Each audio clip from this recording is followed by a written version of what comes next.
my goodness. And there it is. Wow, get the spin to go.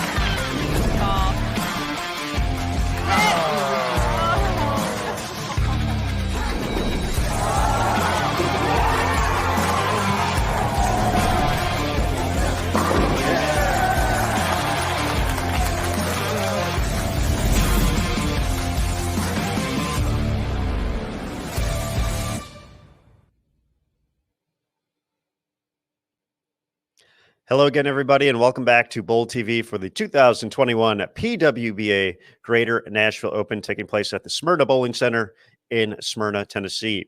My name is Aaron Smith, and we'll be getting the rest of the Bowl TV crew here in just a minute. We'll be heading out to the lanes very shortly as the warm-up session has wrapped up. The top 32 players from the 70-plus player field have returned this morning to compete in another six-game block. So we bowled 12 yesterday, 2 rounds, 6 games apiece to determine the top 32. We're going to bowl 6 more right now to determine the top 12 based off of 18-game pinfall totals. And then another 6-game block is going to take place 3:30 p.m. Eastern time right here on BowlTV.com to determine the top 4 for the stepladder finals at the Greater Nashville Open, which will be tonight, 7 p.m. Eastern. Once again, you know the place, BowlTV.com. 39-foot oil condition looked pretty tricky in the practice session. The scoring pace went up, though, throughout the course of the competition. These great players figuring out the pattern and where they needed to get their equipment to kind of read the pattern down lane, to shape up, to strike a bunch. And the player to do that the most was PWBA Tour rookie Maria Bolanova, who is a collegiate standout at Vanderbilt University nearby in the area. So very familiar with the center. She kind of knew what to expect from pair to pair, having competed there many times, and now ready to continue her trek, looking for her best performance this season as a rookie. So let's head out to the lanes, and Maria will be one of the players we'll be watching here as we get competition going and underway.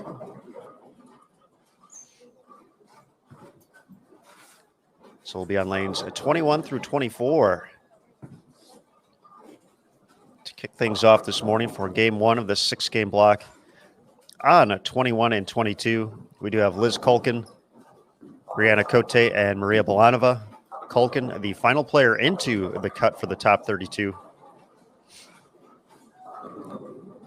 Liz shot 214. The number actually dropped and fell back to her. So the cut, the final game, actually dropped 19 pins. So Liz fired 214 to get that 32nd spot at plus 40. Ended up being the final tally to advance. Cote sitting second overall in the standings, and as we mentioned, Maria Bolanova leading. She's at plus 261 to lead the way through 12 games, at 221.75 average. Cote at plus 243. Currently on 23 and 24, we have Taylor Boltice, Birgit Norrijks, and Brianna Clemmer. Birgit was the round 1 leader and was actually leading up until the final game. Last night at the Smyrna Bowling Center, shot 193 to drop a couple spots, but still very close in the standings. Clemmer, another rookie on tour this season, who is looking to make her 3rd consecutive championship round appearance after back-to-back 3rd-place finishes at the BVL Open and the Albany Open. Currently sits in 3rd at plus 237. Birgit at plus 235, and then Taylor Boltice 31st in the overall standings at plus 52. So taking a look at the top 10, we mentioned the top 4 already. Bolanova plus 261, Cote plus 243, Clemmer plus 237, Norrijks plus 234. 1 pin behind Birgit is Alexis Nair. Once again, the theme continues. Rookies on tour. Alexis at plus 234 in 5th place. Verity Crawley plus 225 in 6th. Shannon O'Keefe plus 219 in 7th. Stephanie Zavala, rookie on tour, plus 215. Cassandra Luthold plus 207, and Shannon Pluhowski rounding out the top 10 at plus 205. As we mentioned at the top of the show, we're going from 32 players down to 12 after this round. So the player in 12th place to start this round is Dasha Kovalova, the 3-time tour champion, at plus 178. So 178, the new cut number heading into competition today. So just taking a look at going a little bit farther back in the top 32 here, all the way up to 26th place within 100 pins of that number. That's Lindsey Boomershine to plus 85.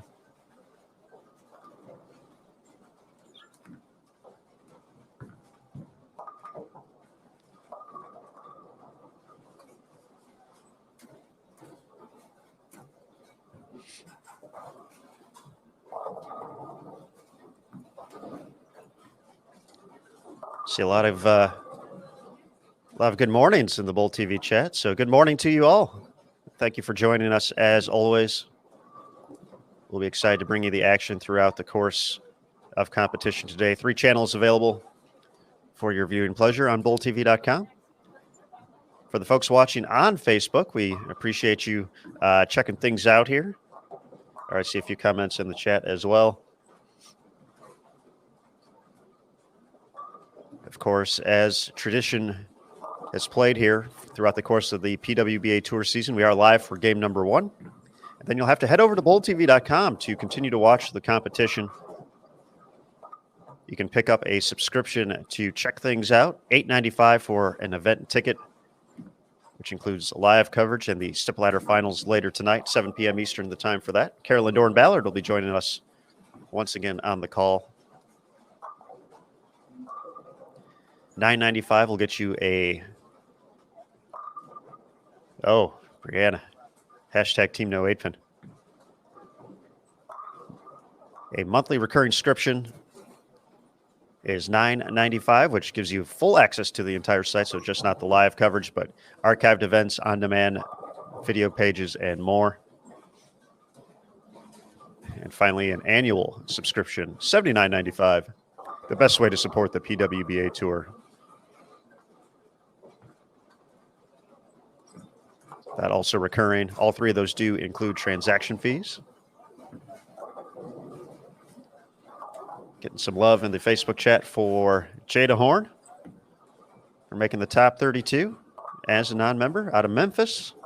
Watched her quite a bit yesterday. We'll catch her a couple times here throughout the course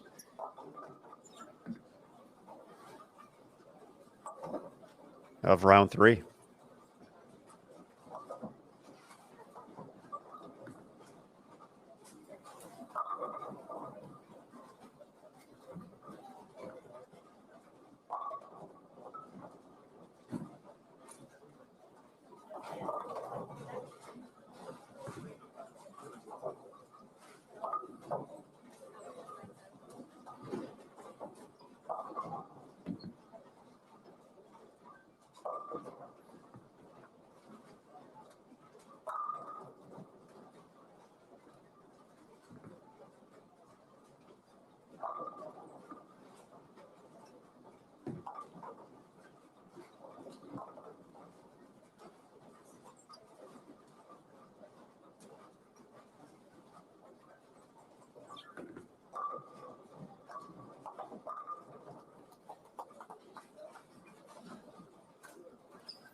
From watching practice day with this 39-foot condition being used, 25.28 mils the volume. Nice conversion there by Liz Culkin on the washout. Using a mix of Kegel Current and Terrain Oil. Has really pushed the players, or I should specifically say the right-handers. Just one left-hander advancing, Shannon Pluhowski. But has really pushed the right-handers into the middle portion of the lane here early, which, 39 feet is one of those tricky pattern distance lengths to where sometimes you're a little scared to get too left too quick, but that's really been the key. The kind of the break point so far for a lot of the players is you want to get right of the down lane rangefinder, kind of in that 6, 7, 8 range, and then it's all about creating the right type of angle through the front part of the lane to get there at the right time to have the ball just set up nicely and take care of all 10. So we mentioned Maria, really one of the top players throughout the course of the entire tournament. So she's hanging around the top 5.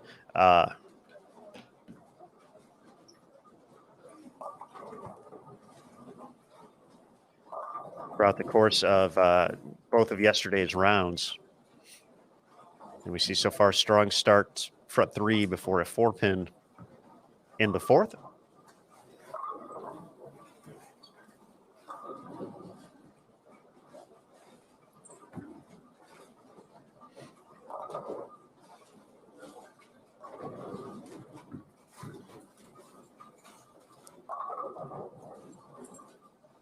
Cote also had a very consistent day. We see her getting ready for her fifth frame, looking for her first double.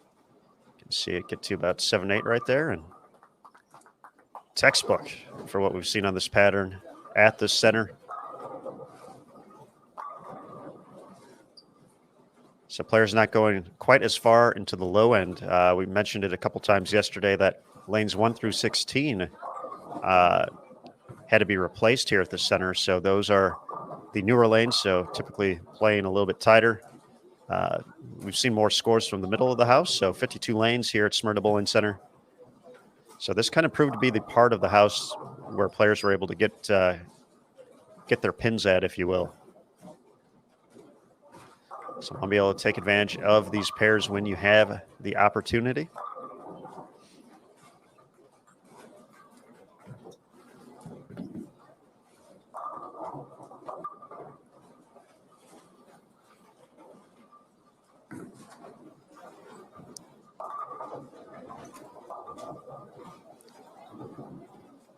But folks, it's that time. It's that time to introduce Emil Williams Jr. and welcome him into the broadcast. The smooth sounds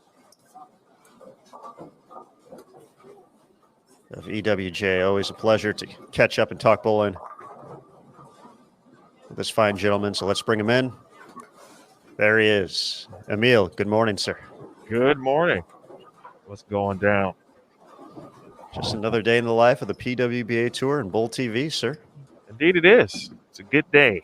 We're all up and at 'em, watching the round of 32 here, which should be very interesting in a couple of different ways. Yeah, I talked about Shannon Puhalski as the only lefty. I think that's one player to watch today, mainly because of that. And it's not a very unfamiliar instance, obviously, for Shannon. So I think she knows certainly what to do and how to manage that. So it's just her in the lane pattern and pair to pair. And we know in 6 games she can certainly make a run. She's in 10th or entered today in 10th. And so she can obviously remain there and certainly increase her position. She will advance to the round of 12. So, but, looking ahead already, I think at this point to the round of 4, certainly for players. And because it's so tight, closely contested, Aaron Smith, obviously, really within, almost all the way to, 1 to 21 in a sense. It could.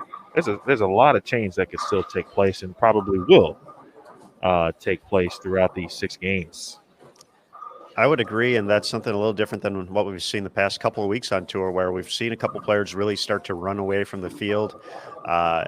Even as early as kind of the end of round 2, some players put themselves in great position to make a run. But yeah, it's definitely tighter. Just taking a look, you mentioned Shannon at plus 205, so 10 players within 56 pins of the lead at the moment. And then, looking at 12th place right now within 100 pins of the lead. And as you mentioned, even going all the way to 21st place, Maria Jose Rodriguez at plus 108. She's within 150 of the lead. So obviously, first things first, you got to make the top 12. But a player who puts himself, in a position to put together a big block here can certainly put their name right in the mix to make this top 4 for later tonight. Yeah, last night I think we saw it might have been 3 players who were in the top 32 prior to the last game, and then it was a 3-for-3 situation, I believe. 3 moved out and 3 moved in to the number as well. Of course, Liz Culkin was the number. Liz Culkin didn't think she was going to make it. She had told her dad is with her this week. They drove, I should say, made the drive. It was 15 hours, she said. And I'd let them know, like, hey, let's go put the stuff in the car and get ready to roll on out. And she came back in and starting to hear some chatter about the numbers. Of course, she ended up missing a 10-pin in the 10th frame to shoot 214. Ooh. Well, most of the reps, of course, were I think they saw the 10-pin and essentially, and sometimes like we do, right? We give that person that spare and then kind of add what their max would be. And so her max at that time would have been plus 52 had she made the spare. Instead, it was not. And of course, obviously we know what happens or what happened next. The cut dropped 19 pins, and here she is. So kind of that new lease on life, if you will. She's in the nothing to lose mode because she didn't expect to be here. So, it's a tough road, obviously, from that 32nd spot. But again, we never know. We know Liz Cole can put big games together and put big blocks together. So, one interesting note about that about her story specifically today. So, it could be more stories like that. We talked about Jen Holkersack last night, doing just enough to remain in the cut. And her husband talked about what it was like to kind of be in the moment in a match play setting with Danielle McEwen. They were off camera last night, but they were the number at the time, and they were on the same pair. So they were basically just kind of going at it for the last spot. And she talked about that and how exhilarating, serious it was. She thought she needed more like 220. She didn't think she was going to remain in that number as well. And so she's made 2 cuts this season, and the most she's had since she's become a member. So really big day for her. And obviously, as Mary Horn mentioned on Facebook, Jada has put in the work as well. Super excited, plus 101. And I think Jada's just kind of going about her business too. I think she's handling it the right way, but I think she's also probably there's some level of nerves as well. Gigi had a nice video about her, basically surprising her in the drive-through window, and celebrating it for her, which was really funny. But it's good to see. It's good to see. We got Maria Bolanova obviously at the top of the standings.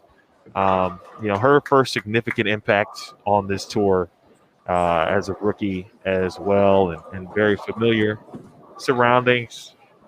Should be a very good day. Interesting day. We might see more surprises, and I'm not shocked. I wouldn't be shocked, certainly, if that happens. Surprises, giveaways, and more, all on BullTV.com. Hey, giveaways.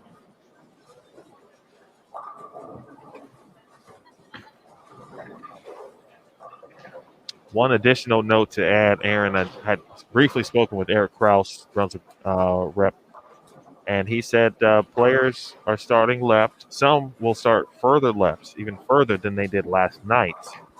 He felt they thought the lanes were hooking more and a bit more flatter in the middle.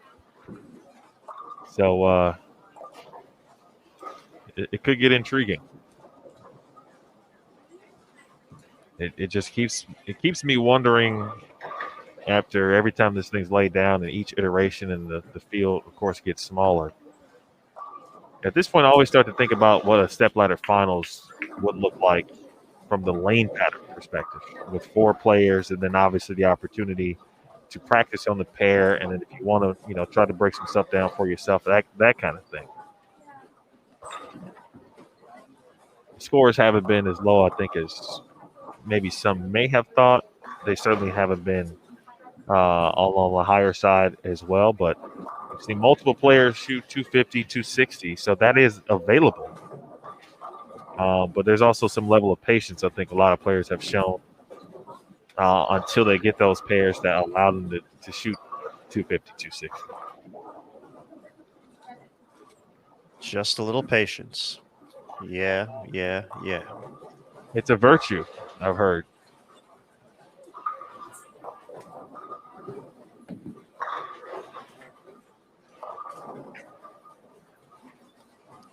Yeah, it looks like it's been needed this first game.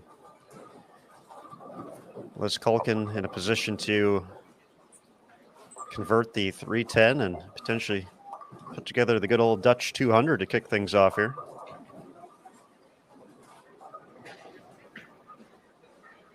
But we're looking at a high score potential at the moment of 225 from Taylor Boltice.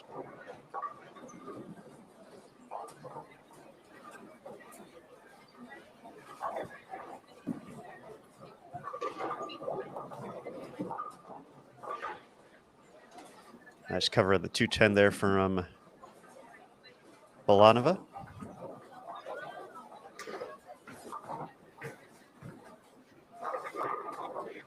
She did, Richard, by the way, Liz Johnson, to sneak in that number 246. It was an interesting, again, I think Clara, Danielle, and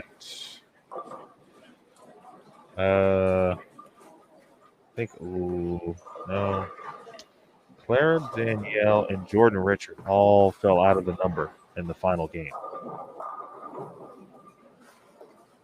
which allowed Liz Culkin, Liz Johnson, and Courtney Ermish to enter the number. That was the 3 for 3 last night.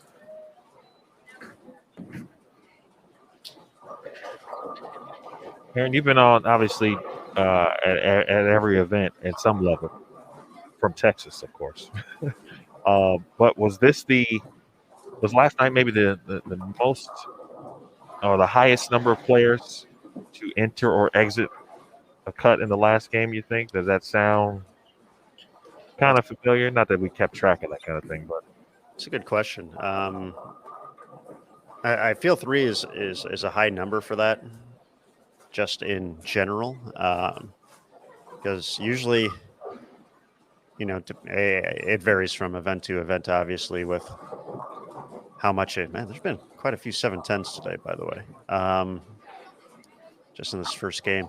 But yeah, typically, it's usually 1, maybe 2. You usually don't see 3 players kind of drop out like that. All 3 of them shooting 170 to the final game to fall out of the number.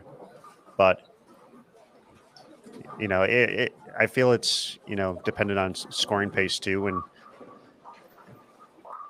you looked at Liz Johnson, what was Liz? Liz was basically even heading into that final game.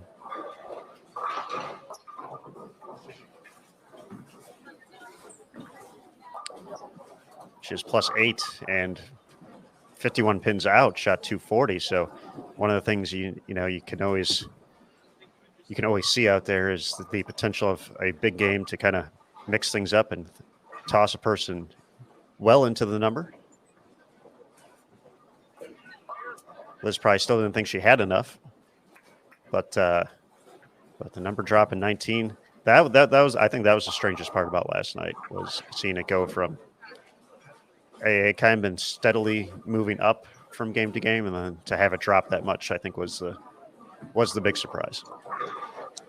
I think what's at this point, what's not a surprise is I think Maria Balanova. I don't see her falling out of the top 4. This is just my opinion. I think she's got a good enough handle on what's happening, no matter what the lanes will present as we get further in the tournament. But she can do that all day long. She's proven that in the past, and obviously she's had 12 games to bowl in this pattern. Each time it's going to be a little different, just like it is now. But, converting in the 9th, 3 in the 10th to get to 217, those are the kind of games that you need, because that could have been, 2-0, 190. Instead, make the spare there in the 9th frame. I think probably out of everyone here, she's probably the most confident just because of her experience here at Smyrna Bowling Center. .217, as you mentioned, 200 even. The Dutch 200 for Liz Culkin, 196 for Brianna Cote, 214 Taylor Boltice, Birgit 171, and Brianna Clemmer. It's going to be in the 220s. We'll talk a little more about Clemmer's impressive run here on tour the past couple of weeks. Yeah, we could have a. I'm sorry. Oh, no, go ahead. No, I was just going to say we could have a McKendree versus Vanderbilt situation. Oh, let's go. You can see that playing out. Bearcats versus Commodores. and it would be that dream matchup if you were thinking about the 2021 season, and knowing that the all of the rookies obviously would be on tour, in lieu of the 2020 season.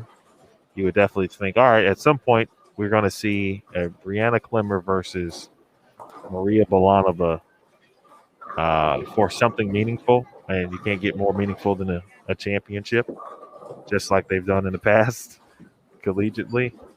And that's what you want to see, man. You take those college battles and essentially just move them up a level. And we might get that today. Best way to find out what happens throughout the course of the day, though, of course, is keep an eye on PWBA.com for standing updates and more. But the next best way is to watch and join us on BoldTV.com. For the folks who are already here, you know what's coming up next. We got 5 more games to determine the top 12. If you're on Facebook, we're going to say goodbye for the time being.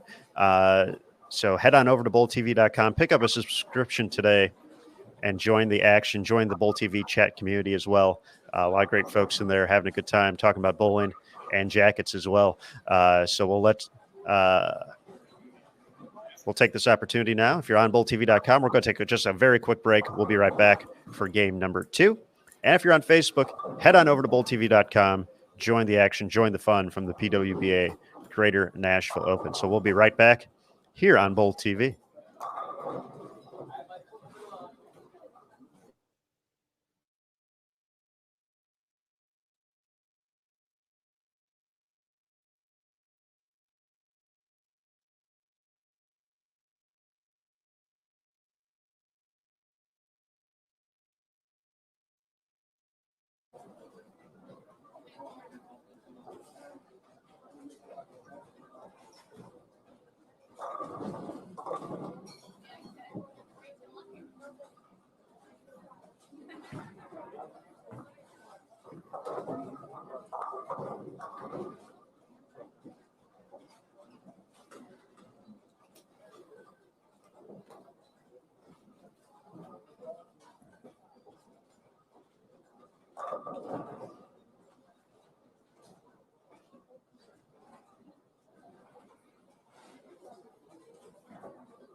As we wait for game number 2 to get underway, just a heads up of who will be where.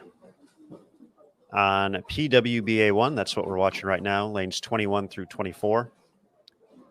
We'll have Sydney Brummett, Gigi Mason, and Julia Bond on 21 and 22. And on 23 and 24, Jada Horn, Ashley Galante, and Josie Barnes. Over on PWBA 2, lanes 25 through 28, we'll have Caitlin Johnson and Maria Jose Rodriguez on 25 and 26.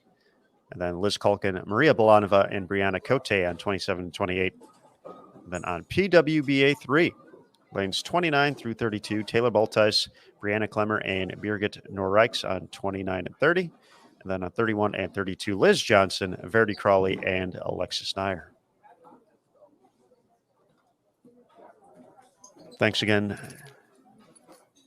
to everybody for joining us here on BowlTV.com for the 2021 PWBA Greater Nashville Open. And we'll be underway in just a moment. Game 2, round of 32, coming up next here on Bowl TV.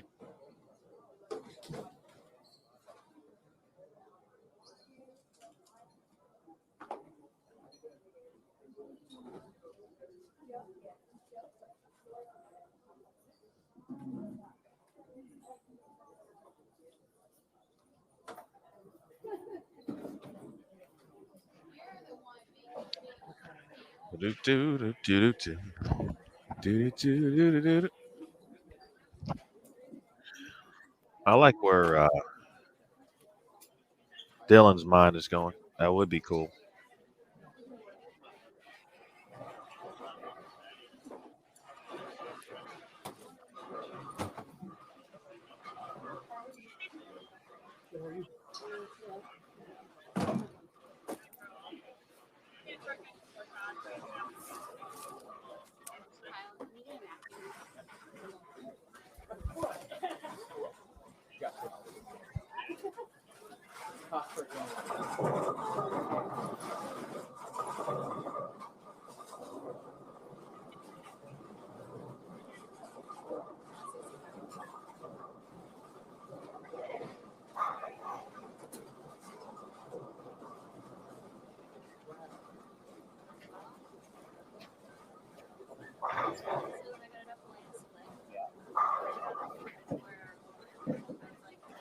All right, game 2 is underway, and we'll have some bowling going on in just 1 second.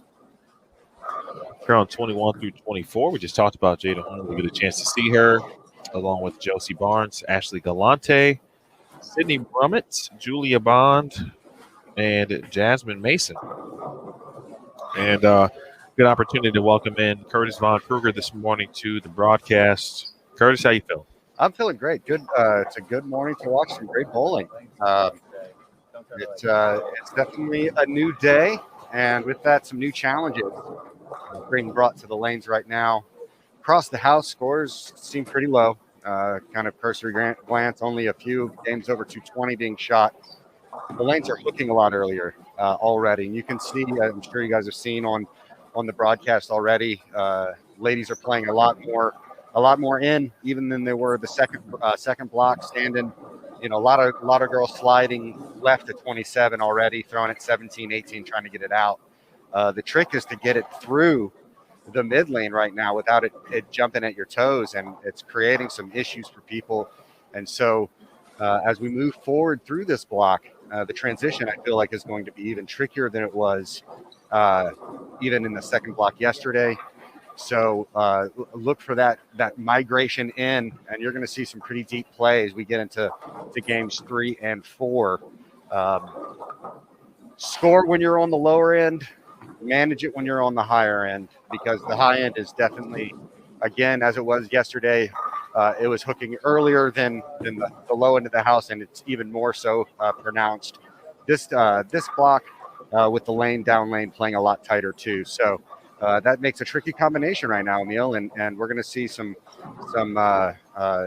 strategery, if you will, moving forward. That's well said there. Did you see any players that not necessarily didn't have any trouble game 1? Because we saw a lot of players who look to have a little bit of trouble, but it's game 1, it's the fresh. You got to develop and have some patience. Aaron and I were talking about that. Any players that just kind of stood out immediately? Brianna Clemmer. Okay. I've mentioned her name a lot over the last couple of weeks, and I'll probably be mentioning it a lot more as we move through the tour, even more so. She's very comfortable. Of course, she has the power and the rev rate to do some things that other players can't. But as you see, players like Liz Johnson, which you're going to see bowl here pretty soon. She tried to play out. She was trying to play out right of 10, right at 15, and it just didn't work. But the problem with somebody like Liz is, when she makes that jump in, kind of trying to keep her angles tight into the pocket, she's going to have some carry issues. That's why she tried to look outside early, but it didn't even work. The player that I saw really playing the furthest right and having success was Taylor Boltice. She seemed to have a pretty decent look, but I even expect her to make the jump in here pretty soon as her ball. She just went through the face here, and you expect her to probably make that transition too. So they can't try to force it. You just got to do what the lanes are telling you to do right now, and they're really just telling people to move in, tighten up the angles, and then as the lanes open up further down further through the block, you can kind of get a little wider with it, with something maybe a little more aggressive. Nicely done, good sir. Appreciate that update, and I know we'll talk to you again soon. Absolutely, thanks, guys.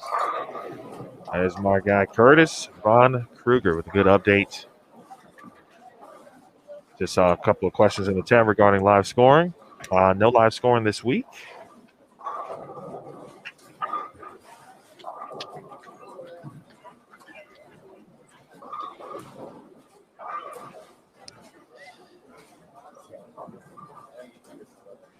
But you know what we do have, Emil?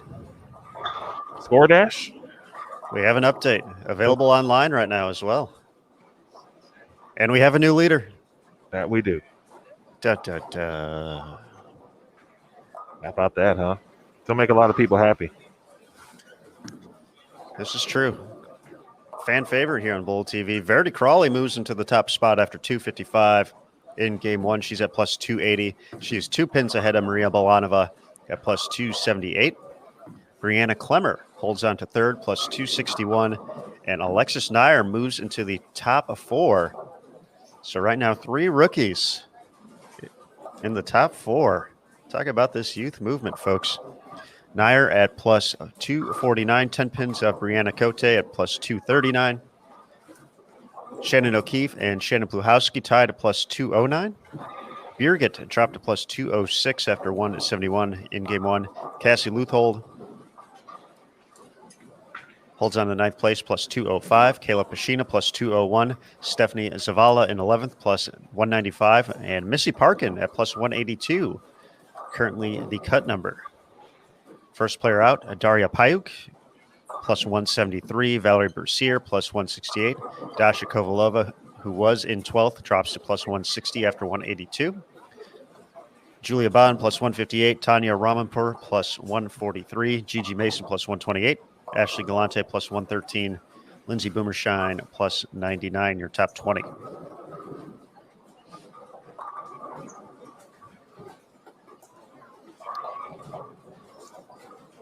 And taking a look, we mentioned Crawley shooting 255. The next highest score in the building, 224. That's harsh.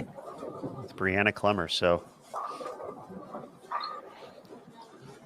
that's how you jump from 6th to 1st. That is harsh right there.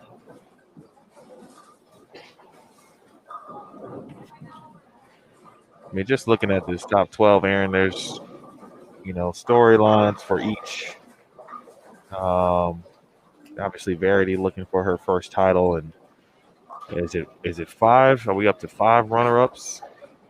I think it's still at 4. Okay. Obviously, Maria, of course, the Vandy ties. Rihanna, this would be 3 consecutive That's right. championship round appearances if she is to earn the spot this evening. Alexis Nair, a rookie who has put together 3 consecutive. I had to go back to the Queens. It wasn't there, but I feel like she bowled well. Yeah, she made the round of. She made the match play bracket, rolled a 300 game, won a couple matches. I'd say that's pretty good. Obviously, Brianna Cote, already a winner this season, has been in another championship match, finished second to Stephanie Zavala in Cleveland. Of course, Shannon O'Keefe looking to continue her Player of the Year run. Ultimately, she's doing that already, but would love to add another title. Shannon Pluhowski. In the book, she's a champion, certainly, but she wants a new one. She wants a new title, and a lot of people want it for her, certainly as well. Birgit, also a champion in the books too, but I'll never forget what Birgit said in Cleveland, and she said there were some players who have said that her striking against breast cancer mixed doubles championship doesn't count. And she said it. She said it on Bowl TV during the Step Ladder Finals. She was being interviewed post game with CDB, and that let me know that we were talking about the Jordan meme yesterday. She took that personally, and so she's out. I mean, obviously, she wants to win a singles title. Everyone wants to do that. I remember Shannon O'Keefe feeling that way, talking about wanting to win a singles title because the tour came back. She had won a title with Bill O'Neill in that same event, but wanted to hoist the singles title. And obviously, once she did that, the skies opened up, it seemed. Cassandra Luthold, who had come back from a very serious back injury 2 years ago, led after round number 1. has always been a very, very good player. From the youth days, collegiate days, junior team USA, the credentials certainly have been there. And she seems to be certainly on the healthy side right now. Kayla Pashina, who has come back after her own injury and having some good days, good weeks so far on tour. She was near the top of the leaderboard for, I feel like, just about almost all of round one, and remained in contention round two, and she is now 10th. Stephanie Zavala already with 2 titles this season. Looking for a third, and has obviously quickly developed into a player not only to watch, but is going to challenge for Player of the Year. And of course, Missy Parkin, who again in the books with a title, but certainly would like to kind of get that monkey off the back, if you will, and a lot of players and the fans certainly rooting for Missy as well. And that's just the top 12. We can keep going with a fact or something about each player who is in the top 32.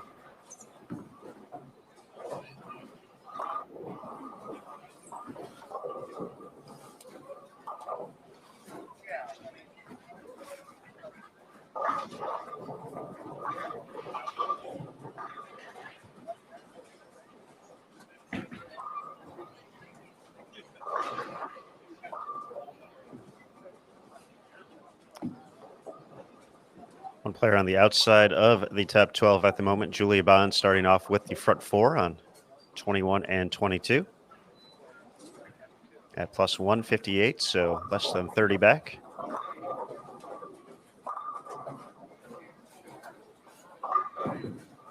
Nice shot from Sydney Brummett. Had a nice week in Albany, making the top 12.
Speaking of Birgit, over on PWBA 3, off to an excellent start. Misspoke earlier. I forgot she led after round 1. I believe Cassandra Lutho was second. This provides even more incentive in that regard for Birgit. Not her first time leading a couple of rounds here, I think, this season. She's been really good overall.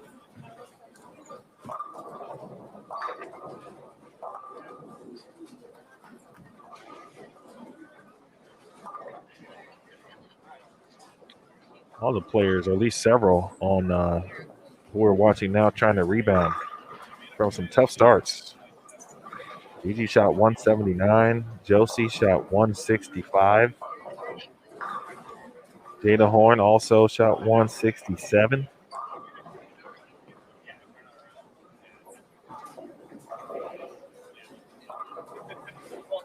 Sid, not too bad, 192. And Ashley Galante shot 203 in game one. 2-0 was a good game in game one, based off of what we saw with the scoring pace.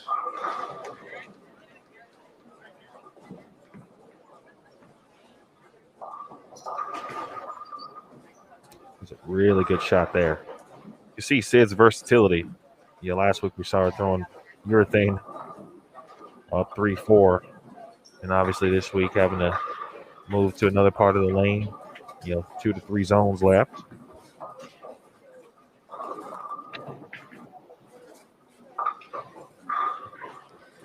That versatility key out here on tour each and every week. Never know what you're going to see until just 30 minutes before the official practice session. Players get the opportunity to see what the oil pattern is going to be, the oil pattern length, the volume, the Kegel oil being used, and the Kegel flex machines. Of course, each center has its very own characteristics, topography, all that good stuff.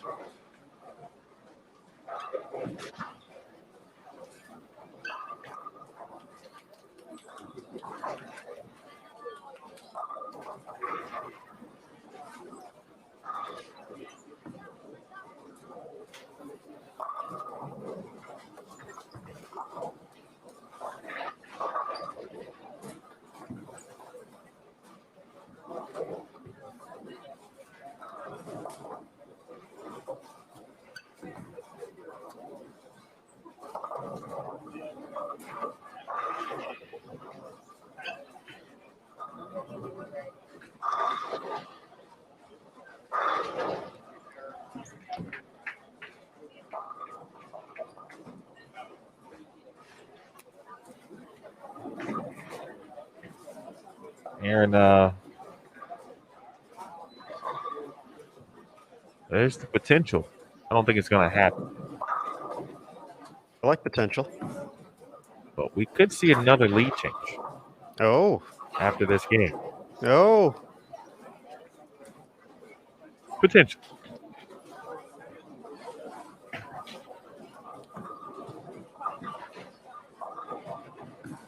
Well, are you just going to tease me with this information 1,000 miles away, or are you going to provide more? Well, I mean, the action is on PWBA 3. Speaking of Beer Gat, she hasn't stopped striking since I mentioned it. She can get to 279. Oh. She's got 279 out there.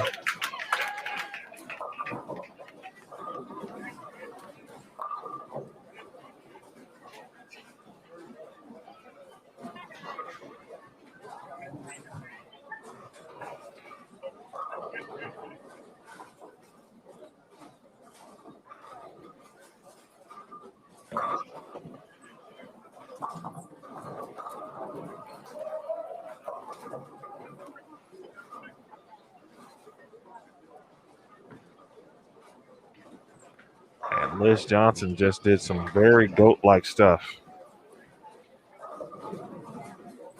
I think it was the Big Four. Oh.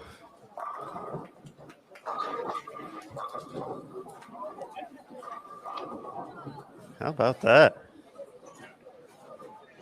Another breaking news element, Aaron. Although I didn't see this last night, and it's not that it didn't happen, but because we were warned that it could happen from Nathan Bohr about being in front of the ball return. But I think that might be in play this block. Well, you can see, with where Sydney's been and trying to create the angle through the front part of the lane.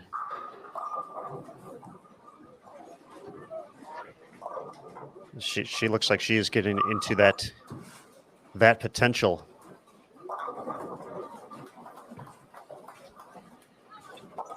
Peter Getz just threw a shot, and her left leg was touching the ball return.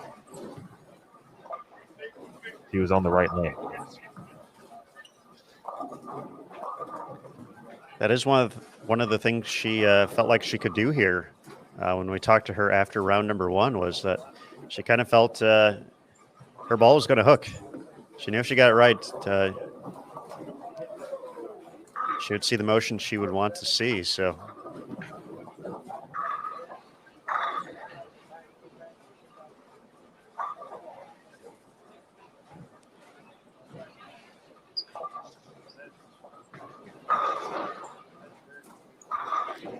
They're going to be in the 250s.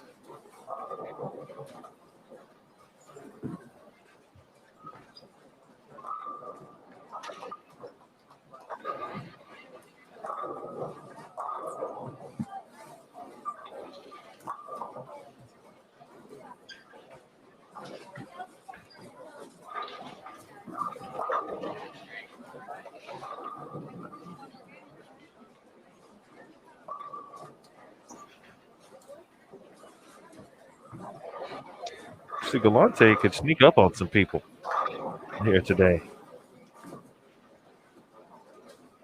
She's got a pretty solid look. She can put a couple of doubles together.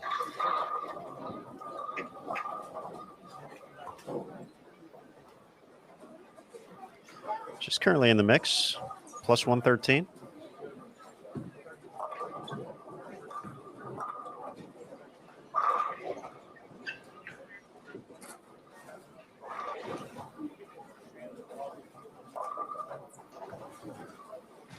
Shot there for JB, and there's Julie at plus 158.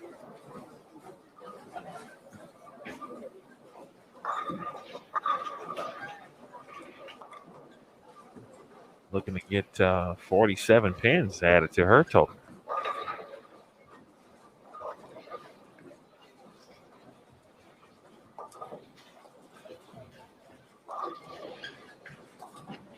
Scores have gone up this game, Aaron.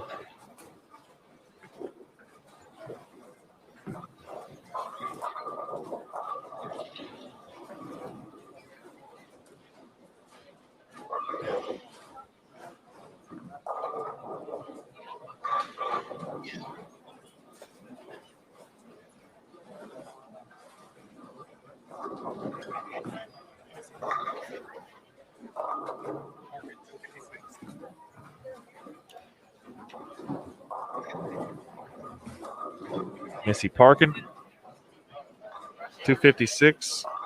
Her, our guy Roderick Stockard.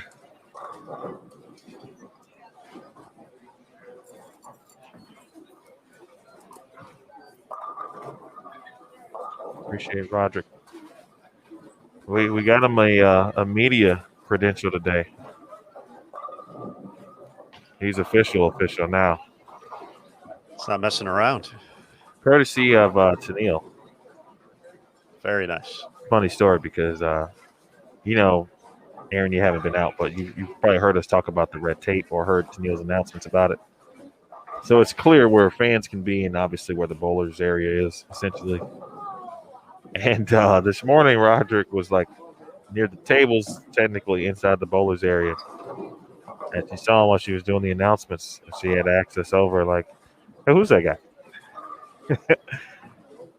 He said he was working with Bowl TV, and I looked over and I was like, oh yeah, he was helping us during our score situations yesterday, etc. So we need to get him a media badge. That way, no one gives him a hard time.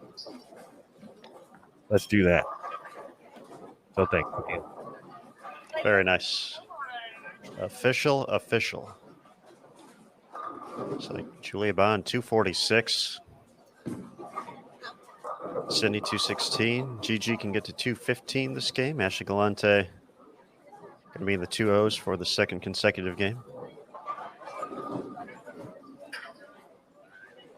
That's one of to J Rod's point about Julia in the chat. I think that's one of her. She's got a lot of excellent qualities. I think that's one of them. She never seems to give away the 1-3. Always on top of the pocket. And then the other thing for me is her ability to repeat shots and post them.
Just like that.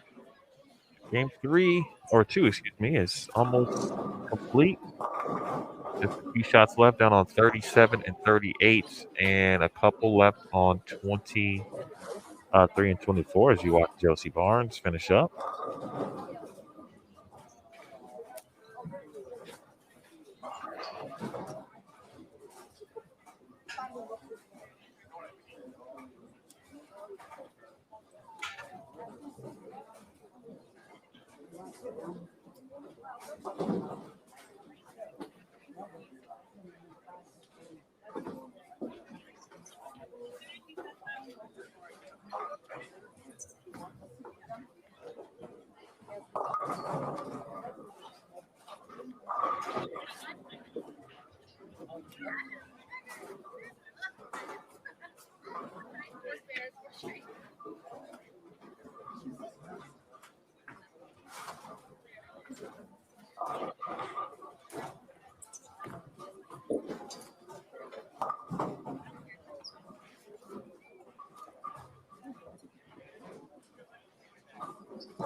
I think so. Yeah.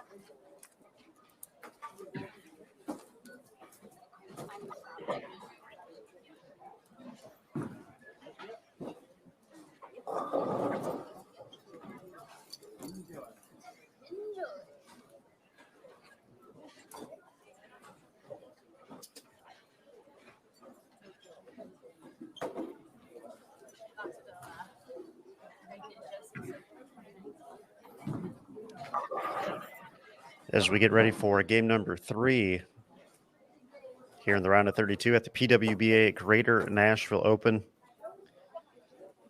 Going to continue to recognize many of the great companies that project registered on the PWBA Tour, support the PWBA Tour each and every year. So I'd like to give a big shout out to Master. For more than 50 years, Master Industries has been recognized worldwide as the leading manufacturer of premium high-performance bowling products.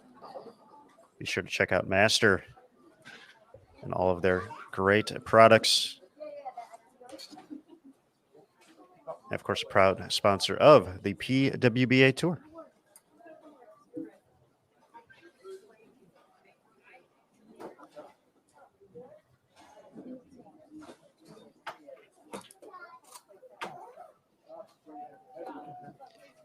can find out more at bowlwithmaster.com.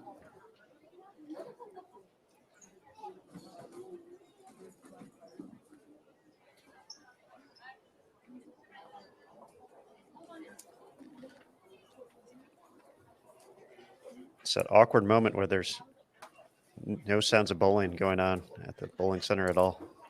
It is a little awkward. At least we know it's coming. We can expect it every game.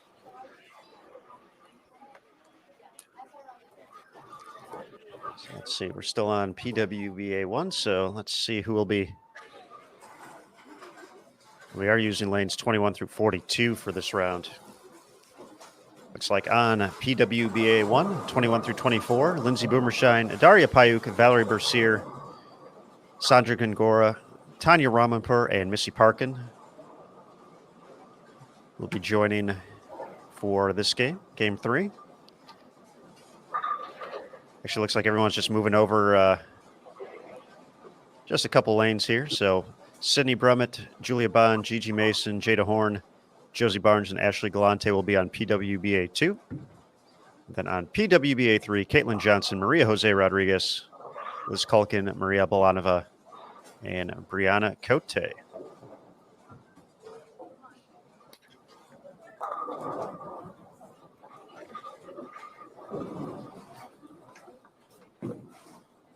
Reed just quietly stuck in second place yesterday at the end of qualifying.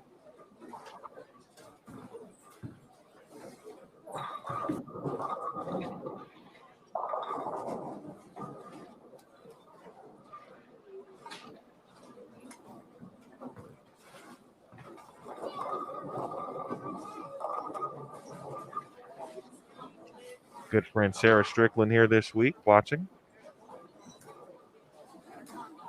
Bree and Sarah go way back to their college days at Central Missouri.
That's the score dash, Aaron. Oh, let's go. I hadn't checked the online version, though, as of yet. It looks like Bowl TV exclusive right now. I think it's up.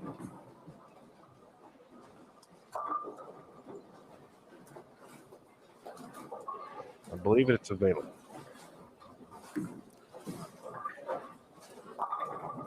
Ah, there it is.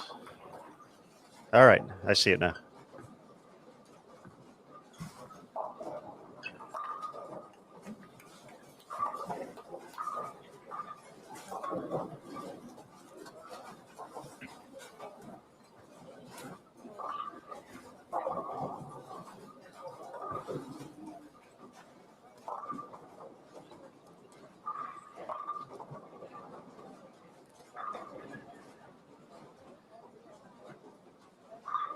Scores after 14 games, 2 games today in the books.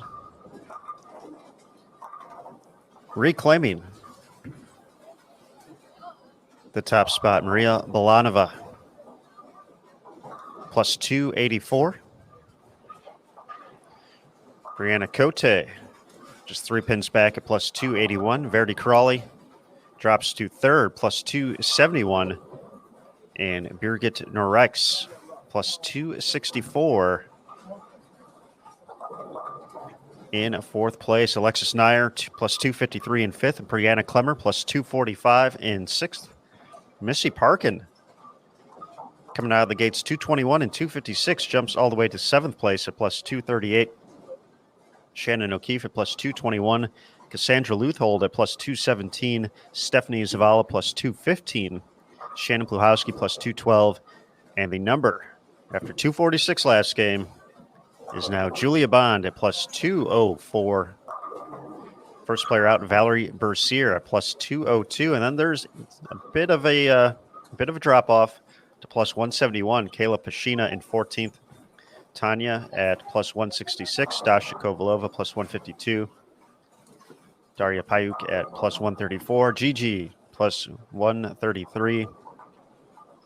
Ashley Galante at plus 19. Sydney Brummett at plus 106. 98 back in 20th place. So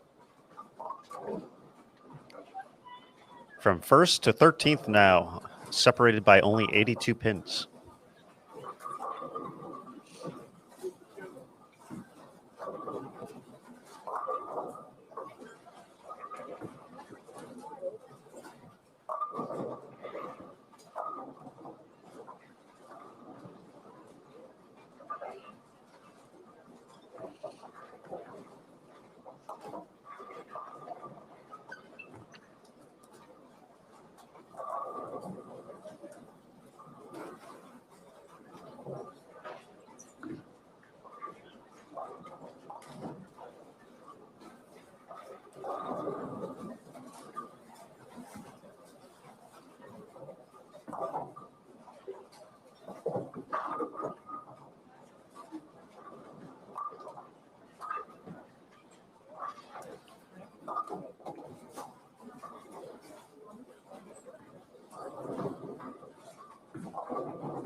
Drew Parkin generosity.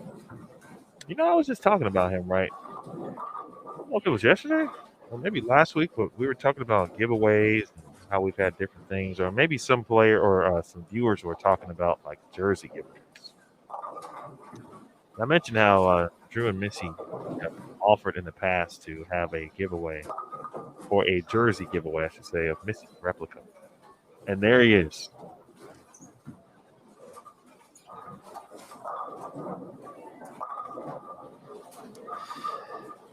Yeah, we're going to do this thing, folks. So, courtesy of Drew Parkin.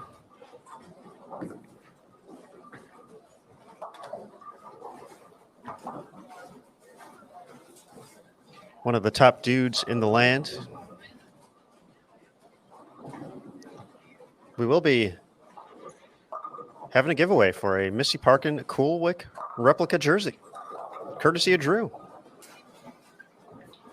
So big thank you to Drew. Let's do that after Missy's next frame. We will go ahead and fire up the cannon. The cannon For a big giveaway like this. So big thank you once again to Drew for his hospitality here. Missy Parkin Coolwick replica jersey going to be up for grabs. This is your first time with us here on Bold TV, your first time doing a giveaway. You'll see a prompt in the bottom left-hand corner of the screen that says, a giveaway will be beginning shortly. Valley Bercier, messengers, let's go. We'll count down for 60 seconds, and then in that same spot, you'll see a new message come up that says, the giveaway has begun. And you will have the opportunity to see a button, a submit entry button. All you have to do is click on that. And then you'll be entered for the opportunity to win this Missy Parkin replica Coolwick jersey. So if you are in full screen mode, we do suggest you take it out so you can see the chat and everything. And, of course, say thanks to Drew for making this happen.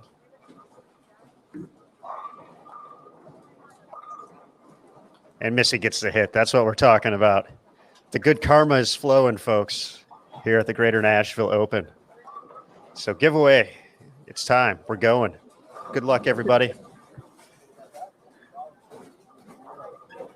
I don't know which any Missy jersey is like. It's going to give you just the SoCal vibes, right?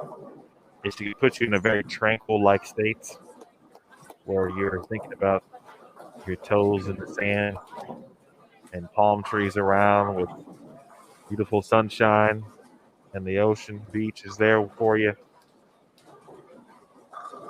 If it were me,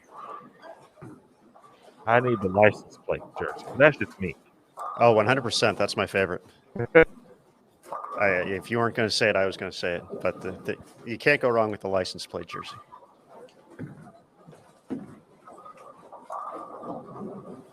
The perfect California vibes.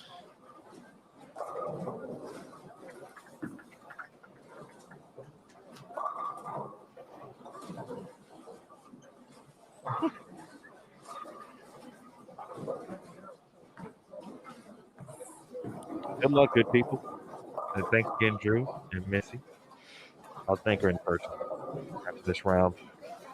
I did enjoy Drew asking if he could enter the drawing. I mean, technically, good. It's in play. It's not technically a sponsored by Bolt TV. So you can do whatever he wants.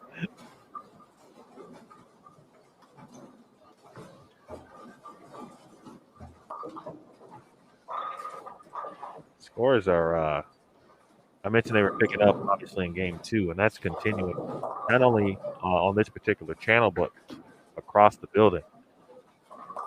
It didn't take long for players to figure out after Game 1.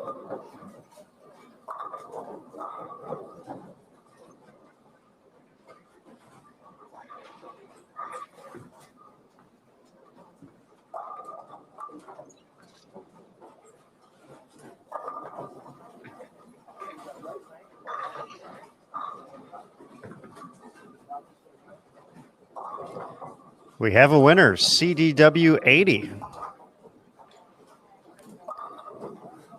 Collecting the victory here, the Missy Parkin Coolwick replica jersey. So congratulations to CDW80. Thanks again to everybody for participating and being part of the Bowl TV community. And, of course, thank you to Drew for hooking it up here at the PWBA Greater Nashville Open. CDW. Don't they have commercials? I've seen them on TV. I believe so. I believe there was a Charles Barkley line to those commercials.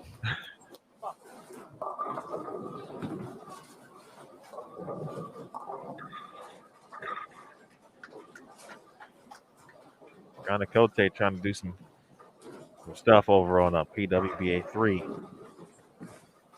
She looks pretty determined this morning. Valerie Bercier is always starting games with unblemished scorecards.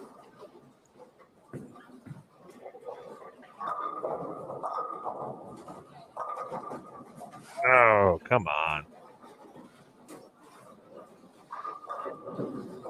Unblemished scorecards. That was the term of the week at the Albany Open.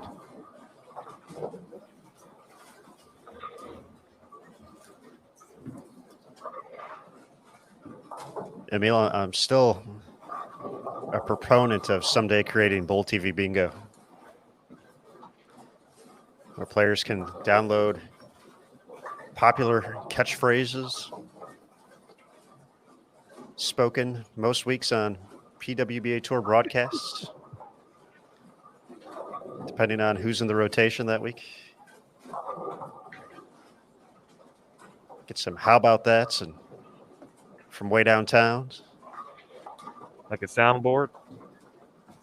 Well, no, like it actually says that you download a random card and it has it randomly generates all of our sayings. So instead of B15, you would have bang like that. And so when you would say it, then someone can mark that off, and then whoever finishes, creates the bingo 5-piece. I don't know the proper bingo terminology to determine the winner in that situation. But when you have them all and you get to yell bingo, except it's based off of Bowl TV sayings. It's a good idea. Because unblemished scorecard would be a new addition to it. And when JT's here, we could have Jim Stefanich.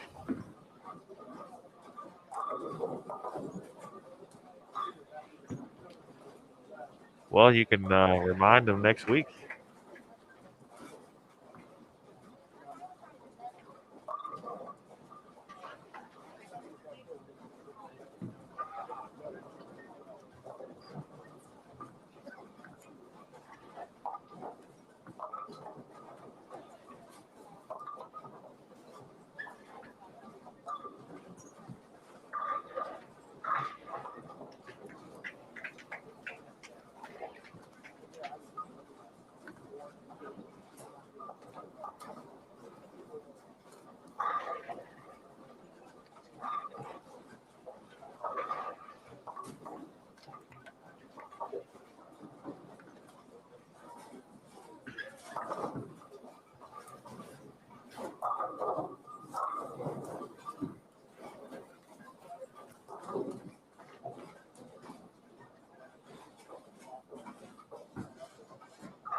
one you just mentioned the pace picking up. See, Nelson said that. Yeah. I think these rounds, Saturday is kind of a blur in a sense, but there's also a level of slowness to it, but it goes by pretty quickly most of the time because there's 3 on a pair and one pair with 2. And then typically speaking, sometimes you see a lot more, or you see a few more strikes, I should say, which obviously speeds up the pace.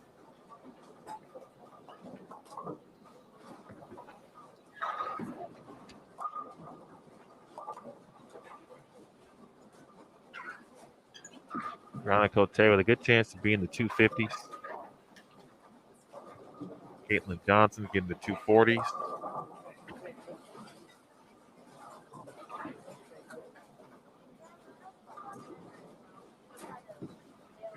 Verity Crawley's now, her max now is 226.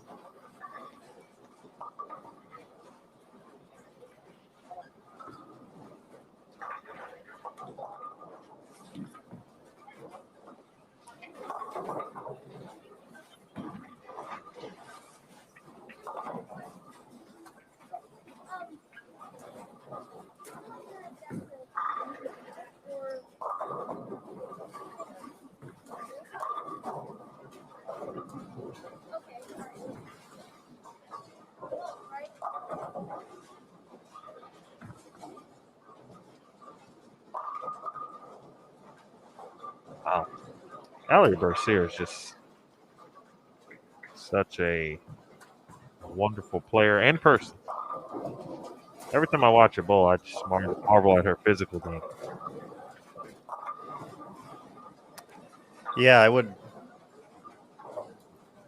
have to second that notion. I was very excited when we found out she was going to be competing on tour in 2019 as a member after her great run at the U.S. Women's Open in 2017, making the stepladder as an amateur. I believe we were so excited. She was actually our first guest on the road that year from the Greater Cleveland Open. And then ended up putting together a nice performance there. I believe a top 12 out of the gates, and then was the runner-up at the regional event to Elise Bolton that weekend as well.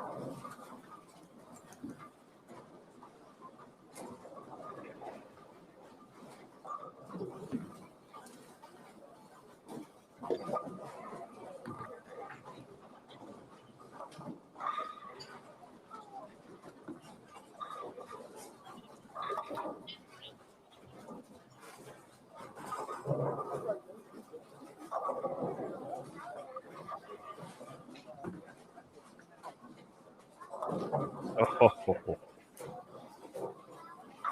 every pin counts. Big 256 there for Gongora.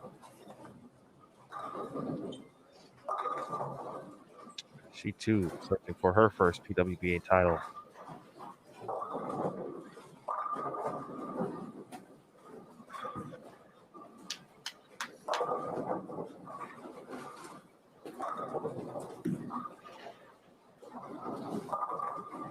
There's some players you think about.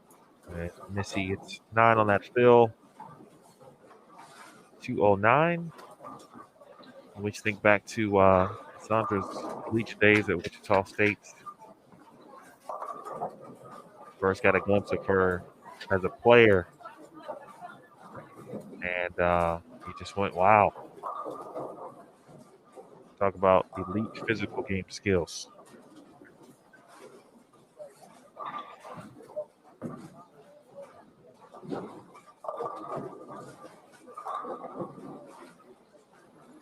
I think there was a year she swept all of the top honors. The National Collegiate Bowling Coach Association, MVP or Bowler of the Year, the IBMA Player of the Year, First Team All-American, etc.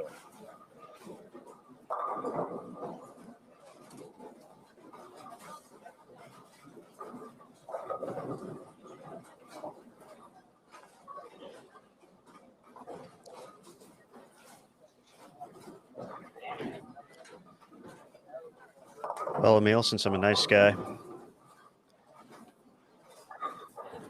I went to that list on bowl.com.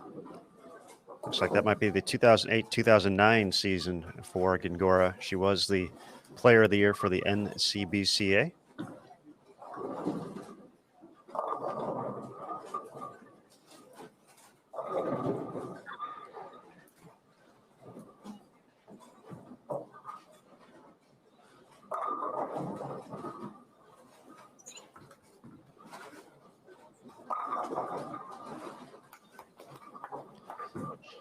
As well as for IBMA.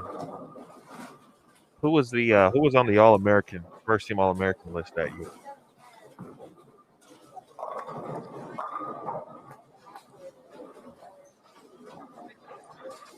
Great game, by the way, for Valerie. 255, which for someone who was just on the outside looking in by a couple pins, top 12. She'll be in by a few spots. The first team in the 2008-2009 season. After Sandra Gongora. How about I say the school and you try and guess who it is? All right. Good game. There were two players from Central Florida, UCF, on the first team in 2008-2009. 2008, Bridget Harrelson Correct? and Christy. I can't think of her last name. Starts with a P. Petrovic. She was on the second team. Okay. So that is an adequate quick guess, though, because she was an All-American that year. Sarah Bunting? No.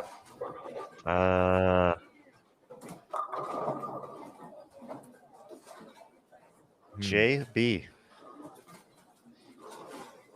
JB? Initials. You said B as in boy? Correct. Boy, I don't know why that one's leaving me. Jen Boisel. Ah, okay. So we got three of the team members, first team. She was really good. Yes. Would agree with you on that. McKendry represented. Brandy Branca? It was not Brandy.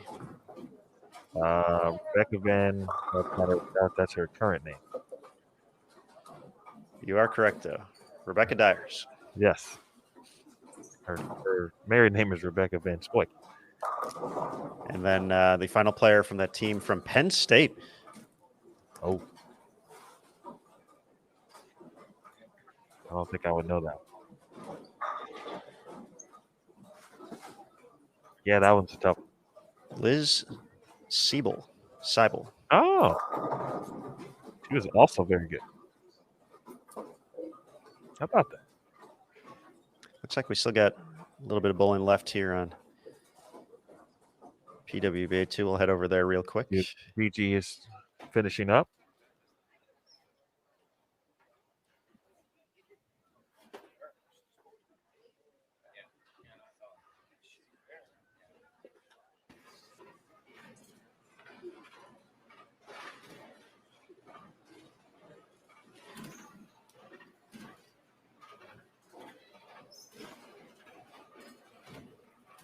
Sydney Brum at 179. Julia Bond going to drop back potentially a few spots here, 183.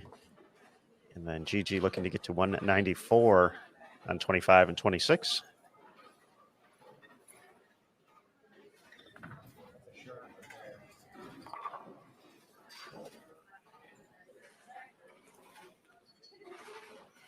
We got John Mercier in the chat. Appreciate you, John. Let's call him John B.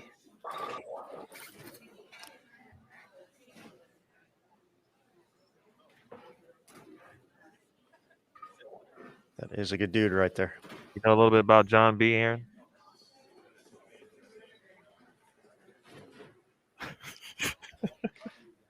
The ball rep on tour, or you? No. You have another reference here. The R&B singer, John B. I'm afraid I do not. Well, let's just tell you to either, whatever your favorite musical streaming selection is, Go ahead and type in John B when you get an opportunity. Click on They Don't Know and enjoy.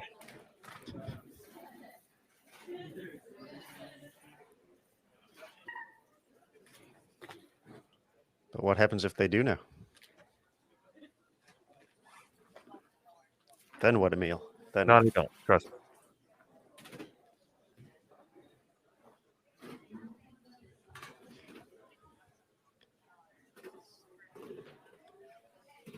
there's not much I trust in this crazy world from time to time, Emil. But one thing you can trust is great products from Apparel EFX, one of our great sponsors here on the PWBA Tour.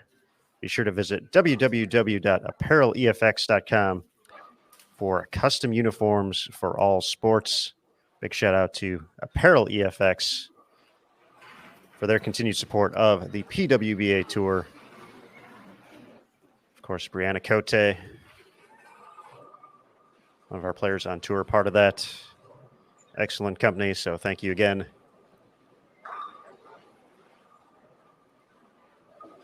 To EFX. Proud apparel company on the PWBA Tour.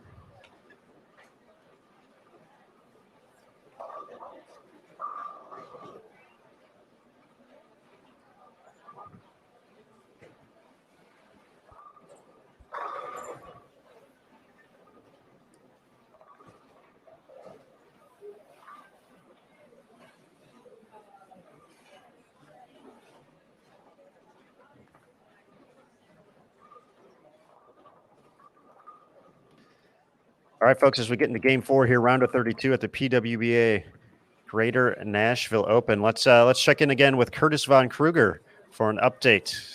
Curtis, what's up? Hey, Aaron, just kind of getting a feel for the equipment going down the lanes. Lots of pearls being thrown right now. Lots of pearls, trying to get it through the front part of the lane. Really, friction has become an issue for a lot of the players right now. So you see them switching to that cover stock that's going to get them through the front part of the lane and try to save some energy down lane and get some carry as we've gone through this fourth game. So I've seen a number of players make the ball switch here in the third game. And you'll see them kind of continue to migrate left as they try to navigate that early hook and make a charge here for the 12. Got some really good scores going on here, though. Brianna Cote seems to have figured them out pretty well, and she's been hitting the pocket pretty hard. So see how she makes a move and tries to take over. So obviously she is in first right now. So lots of interesting strategy here in gameplay. So it's more so than a lot of other tournaments. You've seen each block start to play them very, very differently from one block to the next, and that's remained prevalent here in the Cashers round. Curtis, in talking to Nathan Bohr a couple days ago, he said he wouldn't be surprised to see a player or two potentially get in front of the ball return to get far enough left on the right lanes. Have you seen any players get to that point of getting that far left yet? It's close. I think QG's playing pretty far left. She was playing inside 20 at the arrows, and I can see her making even more of a transition left. So I would not be surprised. Birgit, obviously she walks right, but she's butted up right there against the ball return right now, as you see her on 35 and 36. But yeah, no, I definitely see that is definitely not out of the realm of possibility here, and you might even see that next block for sure. So yes, the play is definitely try to stay on top of the transition and keep left. Don't chase the transition because it's going to really put you behind and down in distance. All right, Curtis, thank you for the update. As always, good sir, from the sidelines here at the PWBA Greater Nashville Open. Thanks, Aaron.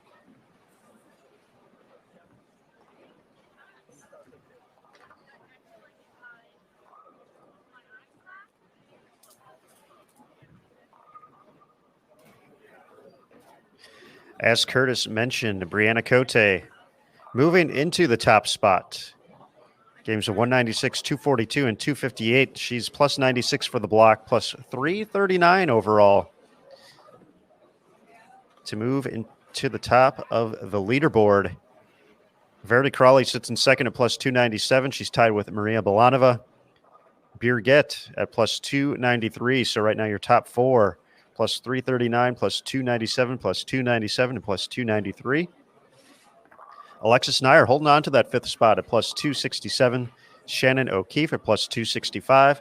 Valerie Bercier at plus 257. Missy Parkin plus 247. Brianna Clemmer plus 230. Cassandra Luthold and Stephanie Zavala tied for 10th at plus 213. And Shannon Bluhowski at plus 212. Your current cut number, plus 212, the number with 3 to go. She is 25 pins ahead of Julia Bond at plus 187.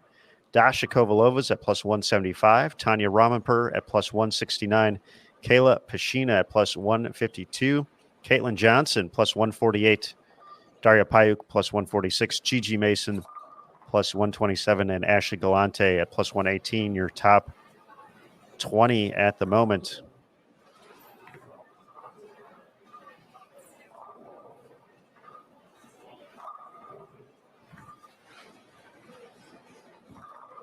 The biggest movers so far this round, as far as 3-game pinfall totals out of the gates here. Cote, we mentioned at 696 for her first 3.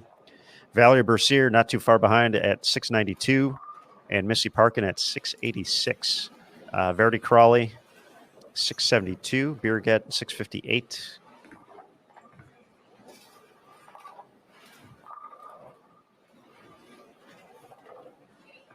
So nothing too crazy here in the round of 32.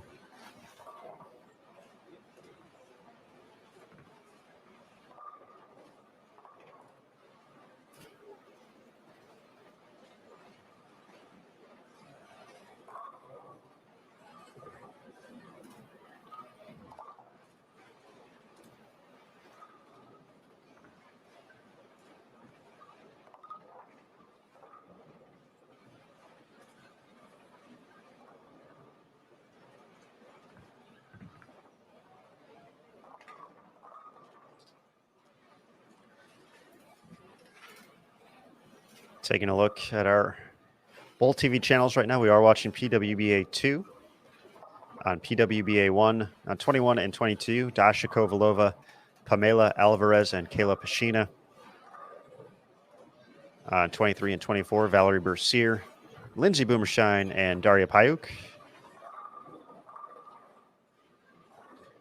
On PWBA 3, lanes 29 through 32, you can find Ashley Galante, Jada Horn, and Josie Barnes, along with Maria Jose Rodriguez and Caitlin Johnson.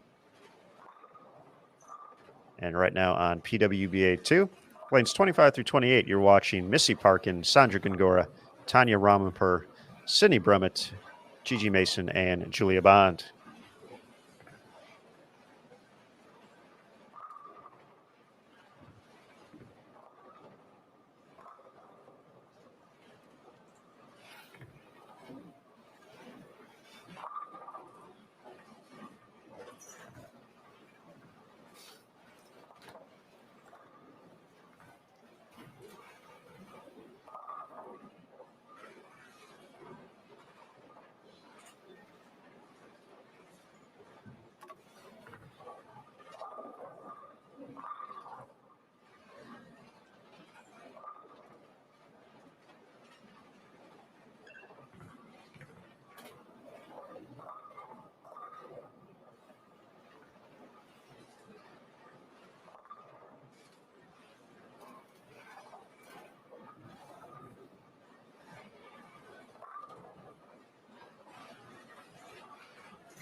taking a look at our featured pairs here available on BowlTV.com at the moment. And looks like the scoring pace has slowed down a little bit here in game number 4 as players continue to try and figure out this 39-foot condition as players move farther and farther left. One player who is putting together a couple strikes here is Dasha Kovalova, who is outside of the number at the moment in 14th place, plus 175. 37 pins back currently of Shannon Pluhowski, who is 12th place at plus 212. So let's head over there in just a moment. She is on PWBA 1. She started with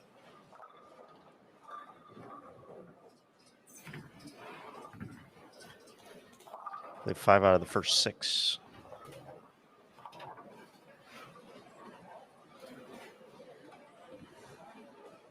We'll get GG's next shot.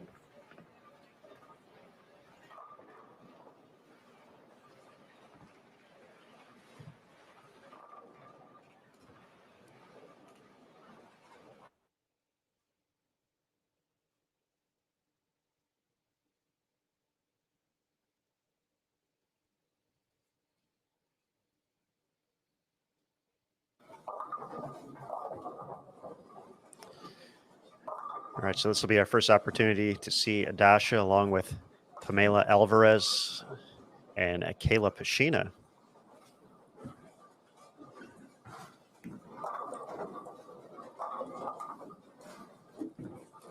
Valerie Bercier, an early double, clean through 7. Also joined by Lindsay Boomershine and Daria Payuk.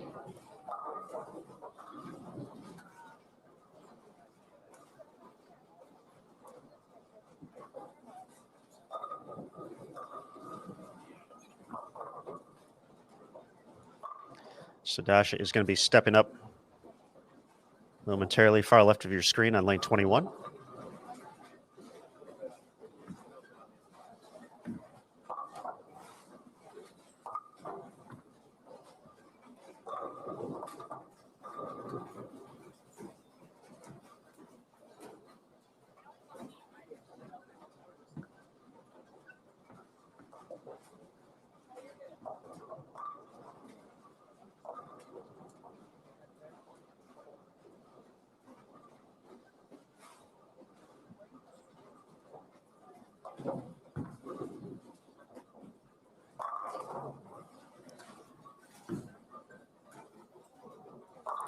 Pretty resounding strike there from Dasha to make it 6 out of 7.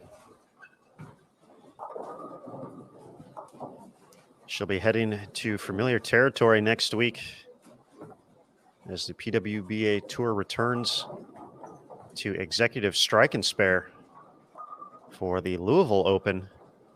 Of course, back in 2019, Dasha rolled a 300 game in the title match to win her second career tour title. Against Liz Johnson, became just the 4th player to roll a 300 game in a championship round appearance. We had the 5th earlier this season, Liz Johnson, doing so in the semifinals against Gigi Mason on her way to the win at the PWBA Lincoln Open, which included a $10,000 bonus courtesy of Go Bowling.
Daria putting together some strikes as well this game.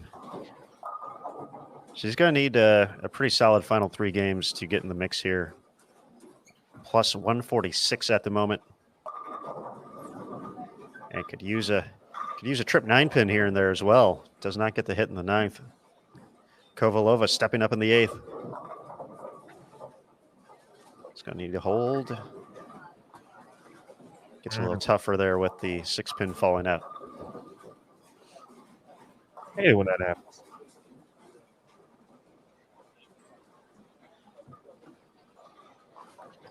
But technically, you're awarded with additional pinfall if you make the spare. Assuming you were working on a spare or multiple strikes.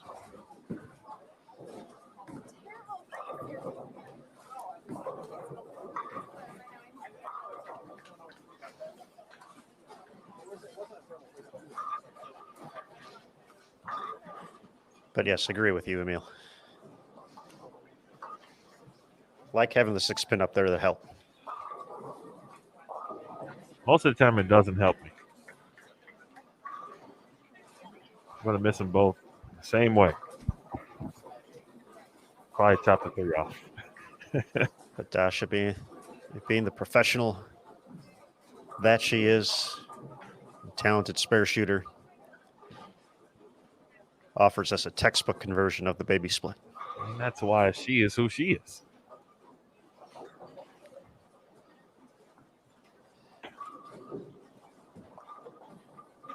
Lindsay Boomershine getting the trip 4 on Dasha TV. Dasha TV, tripping 4s and taking names. That really is a good tagline. I'm trying to get her a trip 4 here as well from that. We talked so much about the 6-pin. It felt lonely, unappreciated from that 310 conversion. It likes to stand here in the 9th frame for.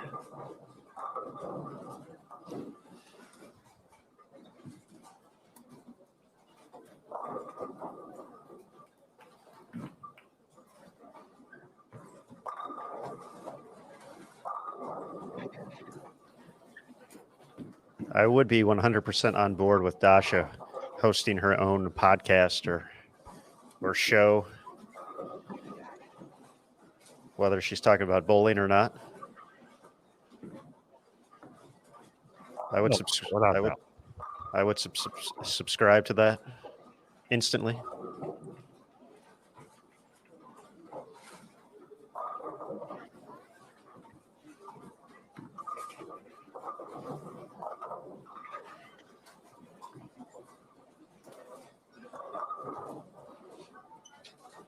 Man, I know you already went over the scores.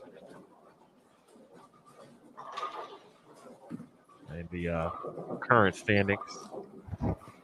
I'll just add that Gigi trying to make it interesting. With 2 to go. Currently on PWBA 2, and when we left that channel, she had delivered a strike to make it a couple in a row, but she hasn't missed since then. She has continued to put up the strikes.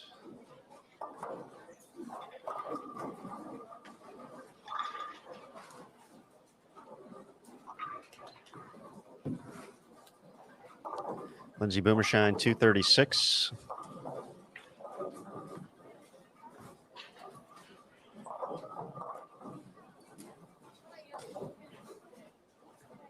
I'll get her to plus 114.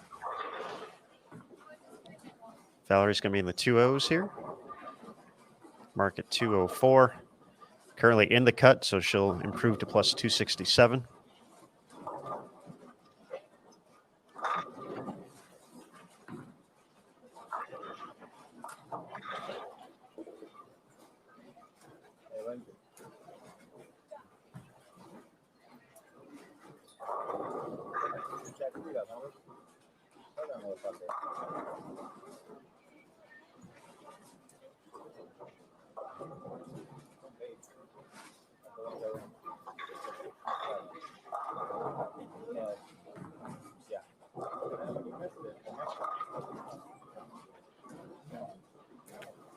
Maria Bolanova is in the books with 189.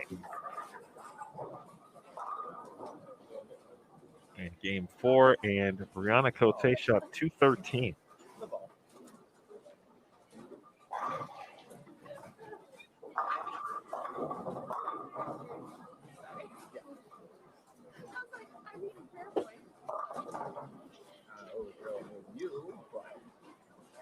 So when we came over to this pair, Dasha was working on 5 out of 6. She got the one in the 7th frame, but her last 3 deliveries have resulted in a 310, a 3610, and now another 3610. She can convert it to still get to 231.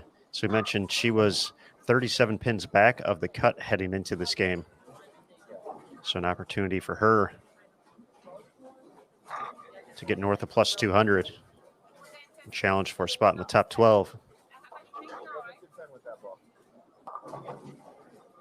And goes 3 for 3 on the conversions here in the final 3 frames.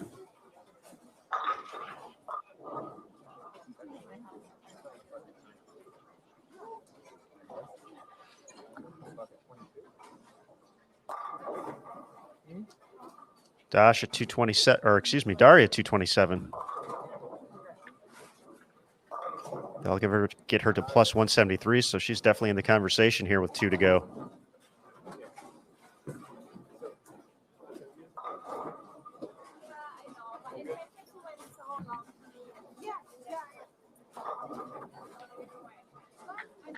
$228 for Kovalova.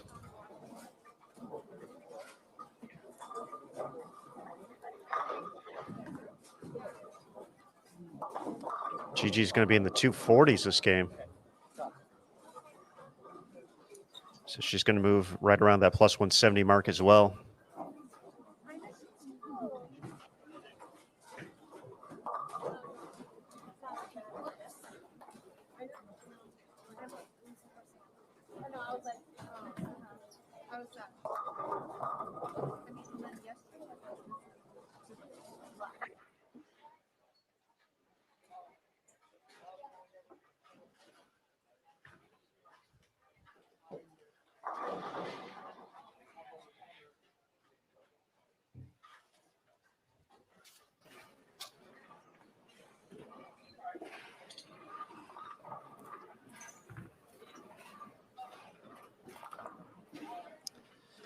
Heading back to PWBA 2 on 25 and 26. Some rough games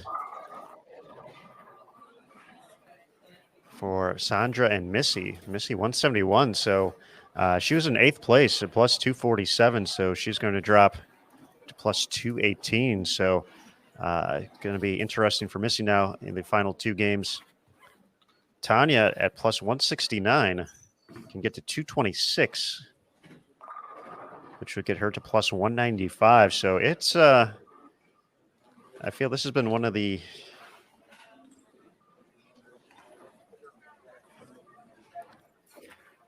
we kind of talked about it toward the top of the show about just being one of the most tightly contested from top to bottom on the leaderboard here events we've had so far as we get toward the back half of round 3 here at the Greater Nashville Open. But there's plenty of opportunities out there for quite a few players to make a jump and put themselves in position to make the top 12 and to put themselves into the top 4 as well. Yeah, it's starting to really shape up a little bit. And I talked about Maria earlier, possibly not falling out of that top 4, and she very well might. That means she won't end up there when it's all said and done. But and I don't think she's thrown it bad or had necessarily some bad games. She is coming off a 180. Oh, I'm sorry, 189 game here in the game 4. But overall, lower scores in comparison, and I think because some players have figured out how to shoot 240 and 250, always accentuates what's going on with a player like Maria, who can only find 2-10, 2-0, 2-10.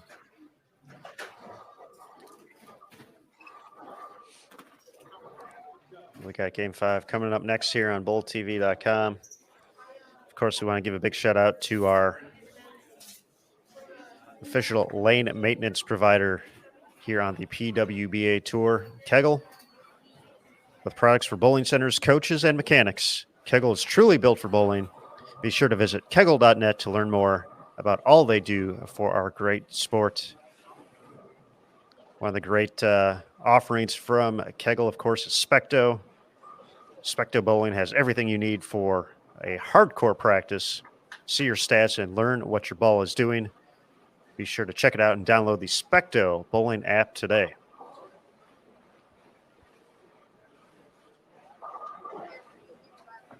Emil, who's our lane man this week? Oh, glad you said that. I've been meaning to extend warm hellos and pleasantries from this individual.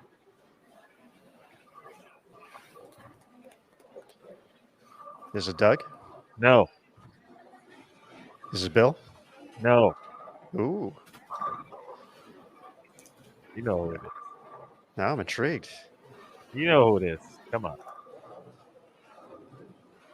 Well, there could be several people. I could keep going.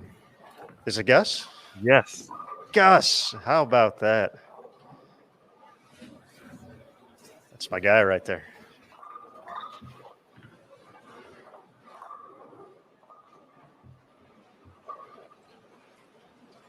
Our guy Gus.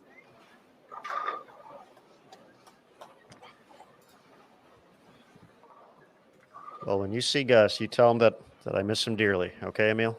I will do that. Please remind me, though.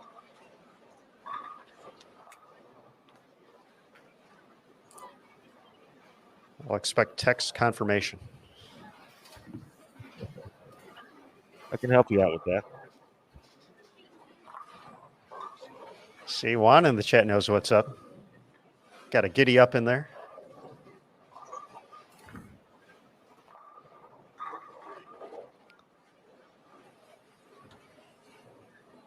Game 5 underway here.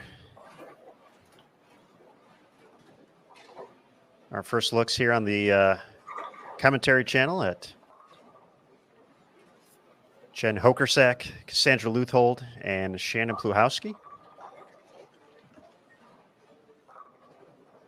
Mela Alvarez, Kayla Pashina, and Dasha Kovalova.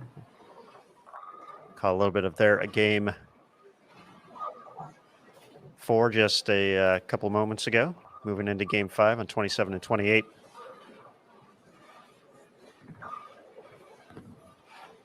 Over on PWBA 1, lanes 21 through 24. Liz Johnson, Alexis Nair, and Verity Crawley, along with Courtney Ermish, Stephanie Zavala, and Shannon O'Keefe. PWBA 3 currently featuring Lindsay Boomershine, Daria Payuk, and Valerie Bercier, along with Sandra Gongora, Missy Parkin, and Tanya Ramanpur. All available here on BowlTV.com here for Game 5.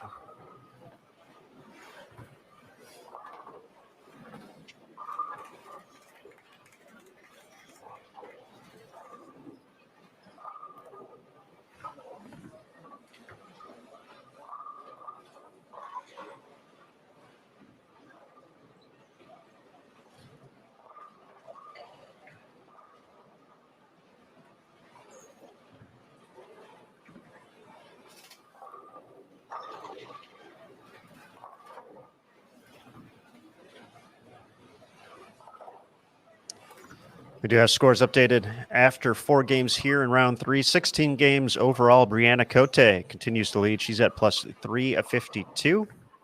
Verity Crawley in second place, plus 321. Alexis Nair moving into the top 4 for the first time. 244 last game. She's at plus 311. Shannon O'Keefe in fourth, plus 288. Maria Balanova drops to fifth place, plus 286.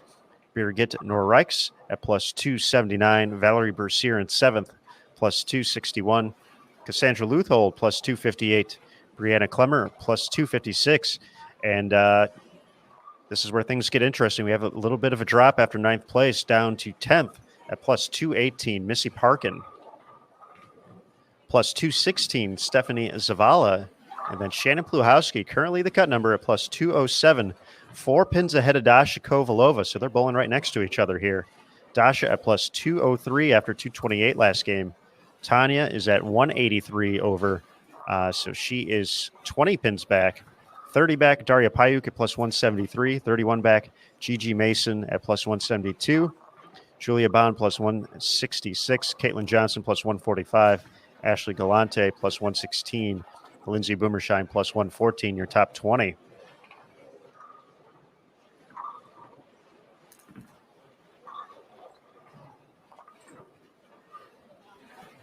One interesting item for tonight's stepladder final. I'm going to count. I'm not saying in the championship match, but I'm going to say it's going to be at least 2 8-pins in the stepladder finals tonight.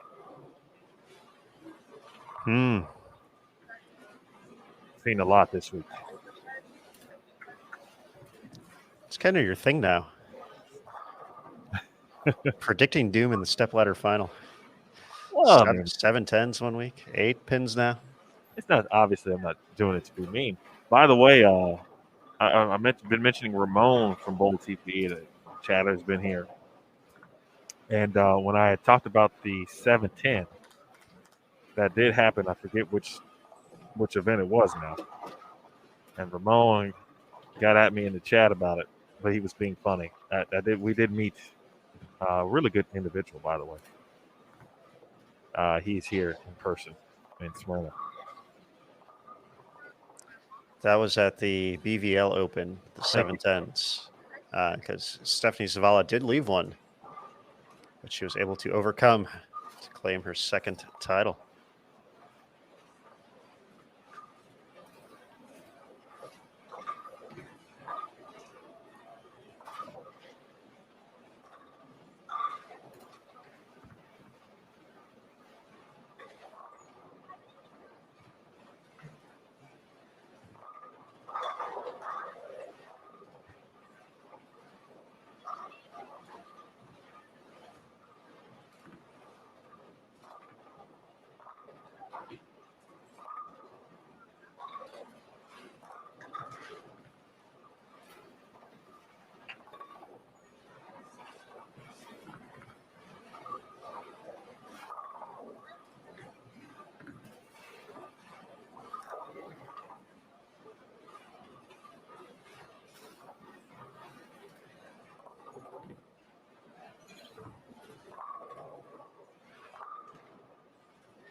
So currently our 12th and 13th place competitors,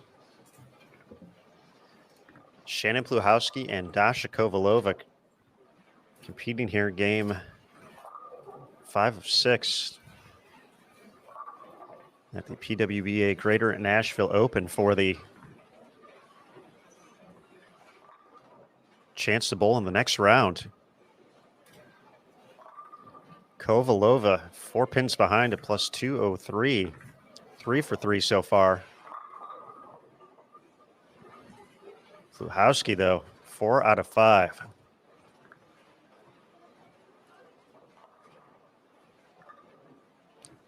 Cut number 207. Plus 207. Pluhowski.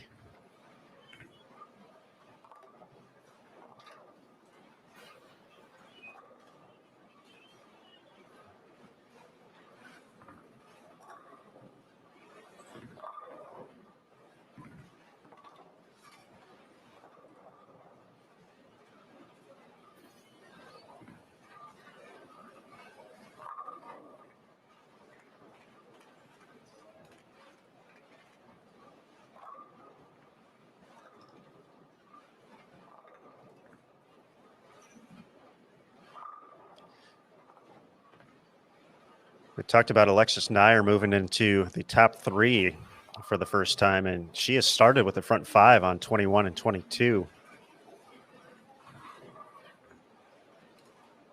Emil, we're looking at potentially 4 rookies out of the top 12 here in the Greater Nashville Open.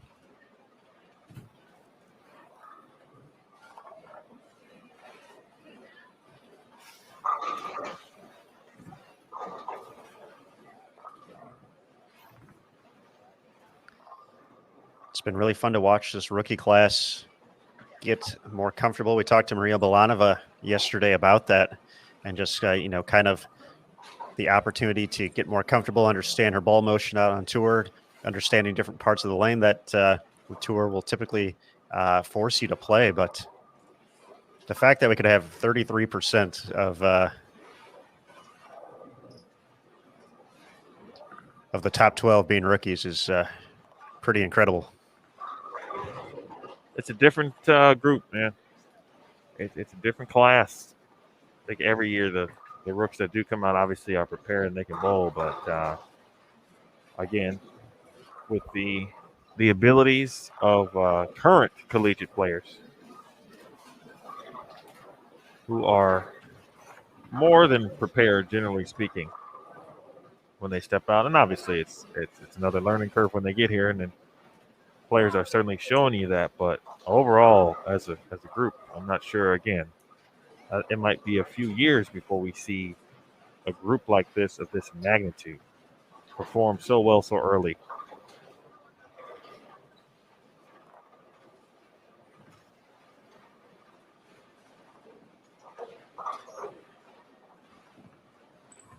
Could be the Nair week. The Milanova week. Could be the Klemmer week.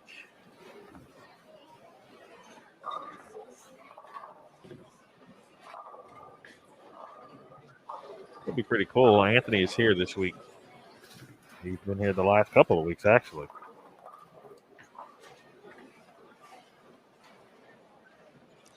Very cool stuff, supporting his sister.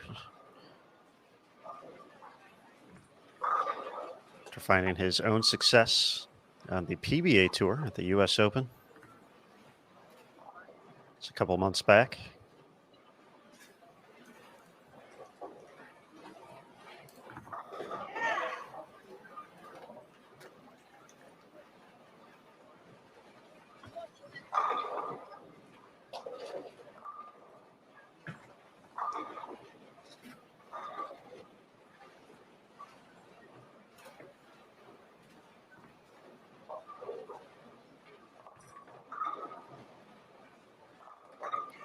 Dasha.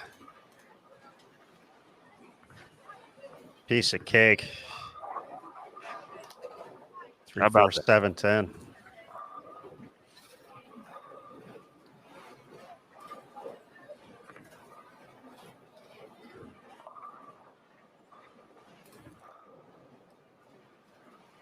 Going to stay clean.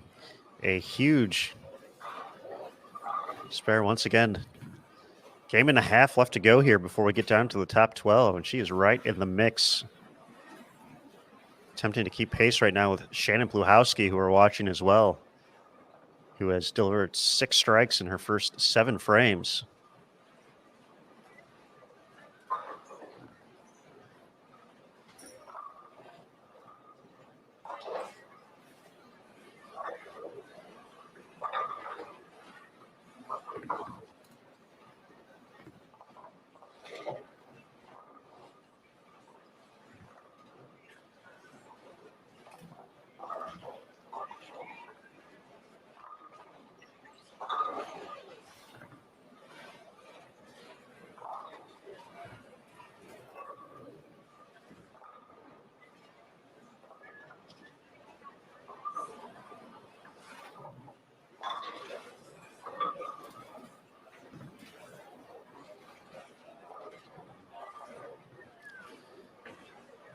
Well, Dasha will have to put her spare shooting ability on display once again here. She wants to continue to stay clean. Greek Church in the 5th.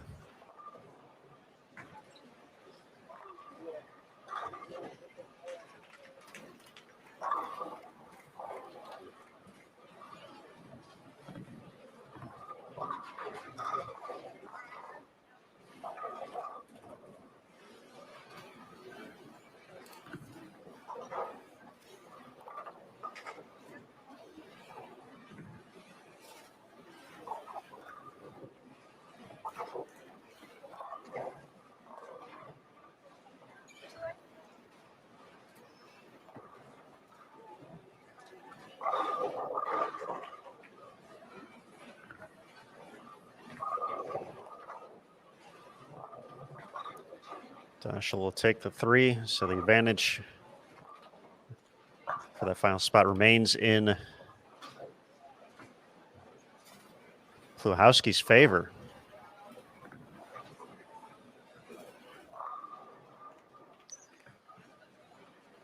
Another player in contention, Tanya Ramaper, currently on PWBA 3. She can still shoot 259 this game. Through 6 frames.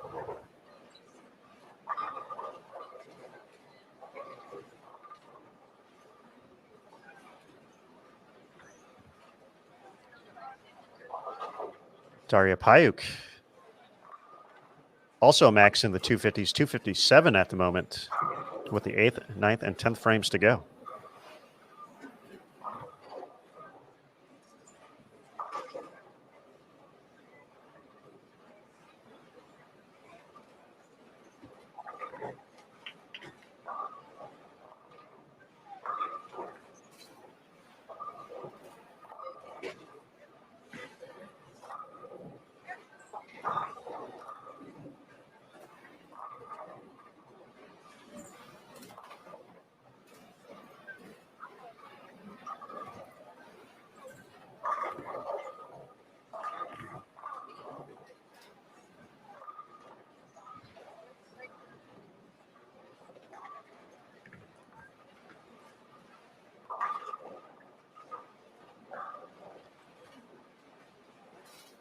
Pretty good shot there from Pluhowski to ring the 7-pin.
Cassie Luthol, see some emotion there, making it 3 in a row.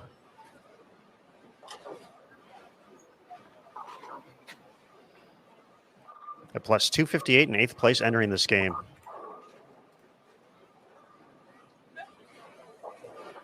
Once again, we continue to mention that, does not compete full-time out here on tour, coming back from a back injury a couple years ago. But when she puts on her bowling shoes, usually Sandra's in the mix to make some cuts, and doing that once again here. Can get to 237.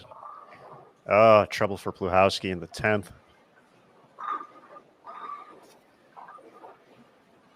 Four, 6, 7. Gonna potentially drop her into the low 220s without the conversion.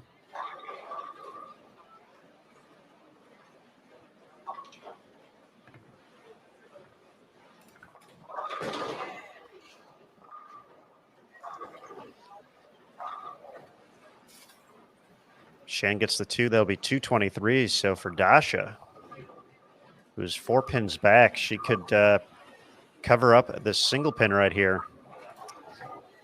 She can find a way to strike out. Can still get to 217 this game.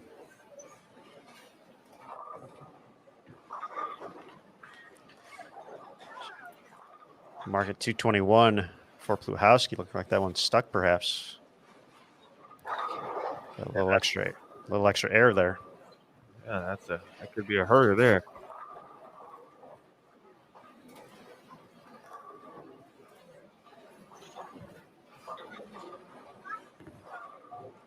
Verity's in the 230s on 21 and 22.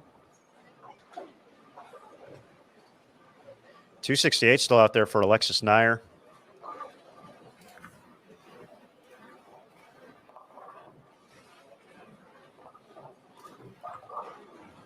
Tanya can still get into the 240s. Looking to chase the number. Missy can get into the 230s.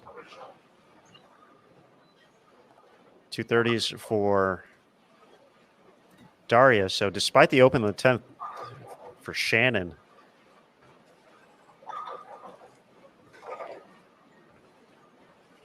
doesn't look like anybody's going to have the opportunity to go around her for those who are chasing.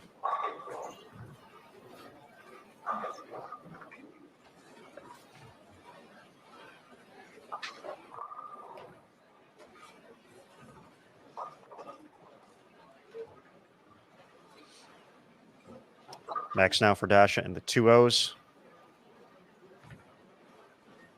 Let's head over to PWBA 1 real quick.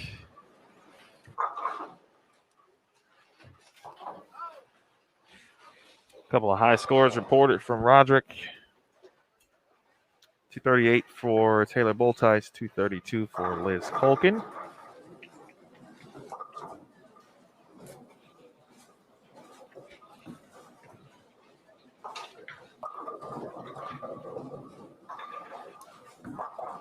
Here's Alexis Nair.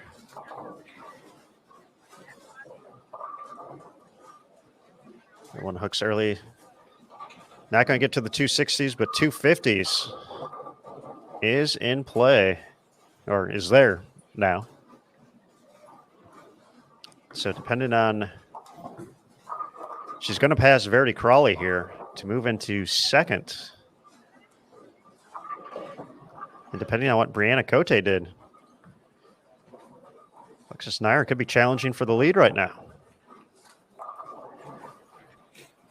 How about that? You mentioned it a little bit earlier with, just the versatility needed. You talked about Sydney Brummett playing 2-3 with the urethane last week on the 36-foot pattern, and obviously moving into 4th and 5th arrow. Alexis Nair doing the same.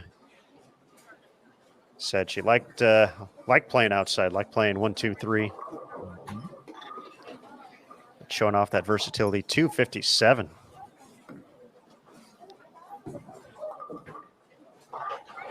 This rookie class is unfair.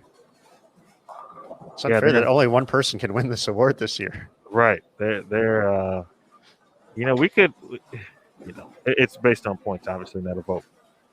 But I bet if it was a vote, and I don't even know how many combinations or what the odds would be to have a tie in points. But if this was a vote, you could easily see for those who follow basketball, a Jason Kidd, Grant Hill co-Rookie of the Year award winners.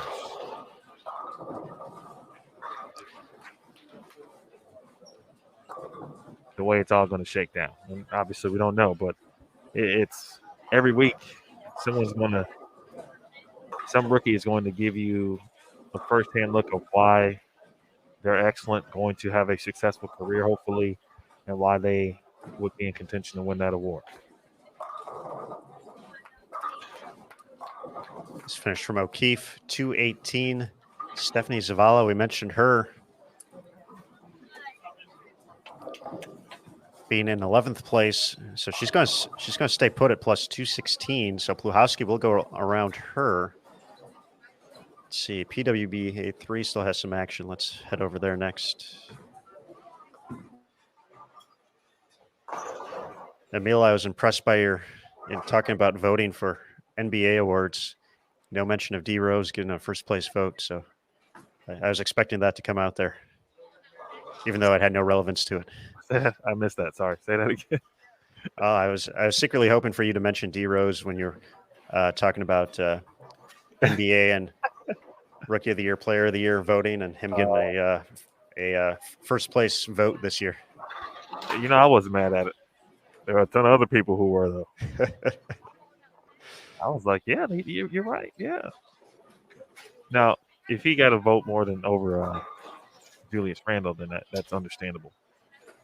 Which I don't know if Julius Randle got any votes or not, or at least a first place vote. I'm not sure if he did or not. I mean, but you could argue if you really wanted to. If you find any D Rose fan, like straight from the Shy fan, you could be like, yeah, I could see how D Rose could get a vote. I mean, look at his value to the team. You could also argue without him, they wouldn't have made the playoffs. They'd be still good. They wouldn't have been a 4 seed. Might have snuck in there, maybe. I see you, Aaron. My man. Getting me riled up. I do what I can. 189 for Dasha. So that's going to drop her below plus 200. So plus 192 for her. I saw Daria get to 221 that game, so she's going to be at plus 194. So she's actually going to go ahead of Dasha. Tanya is going to be at plus 200 even.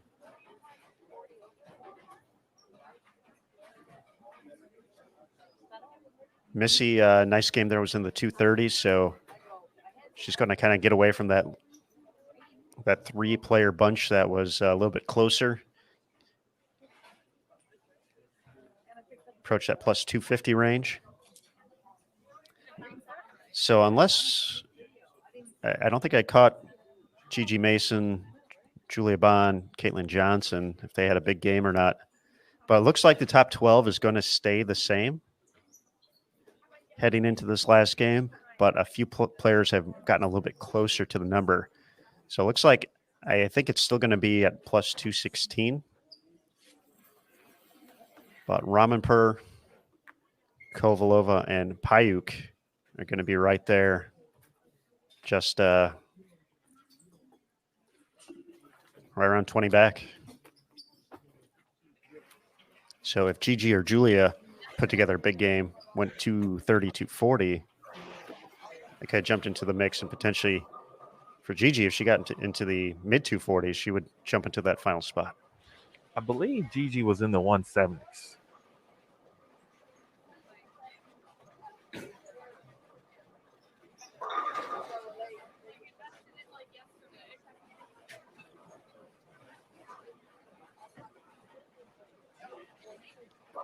So with that suspicion, we'll stay on Zavala, see if she is the cut, and we'll move around the house and see what we can learn throughout the course of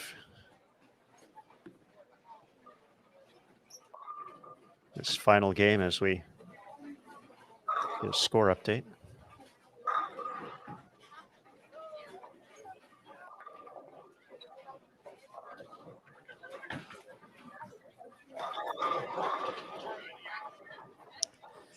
It's game 6, Emil. Know what that means? I do. And hopefully the Bowl TV audience knows what time it is. It is as well.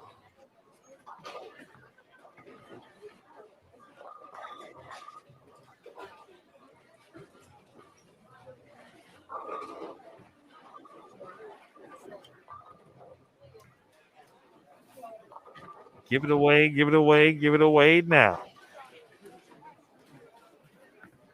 That is correct. Giveaway time. Good folks at Bowl TV. PWBA Bowl Fearless Mini Visiball. It's going to be up for grabs. So before we get into the action, get that score update, let's go ahead and get ready for that giveaway once again. If you're joining us for the first time on Bowl TV, well, thank you. We appreciate it.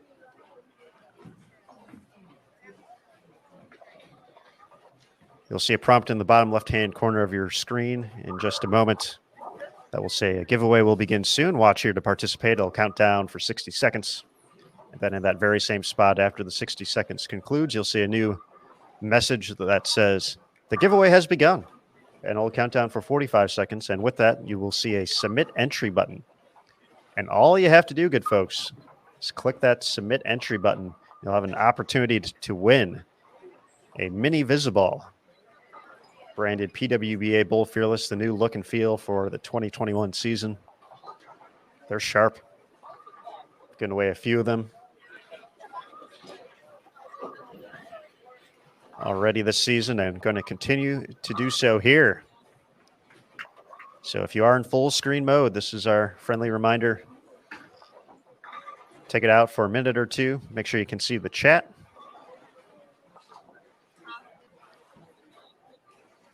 So we get ready for our giveaway.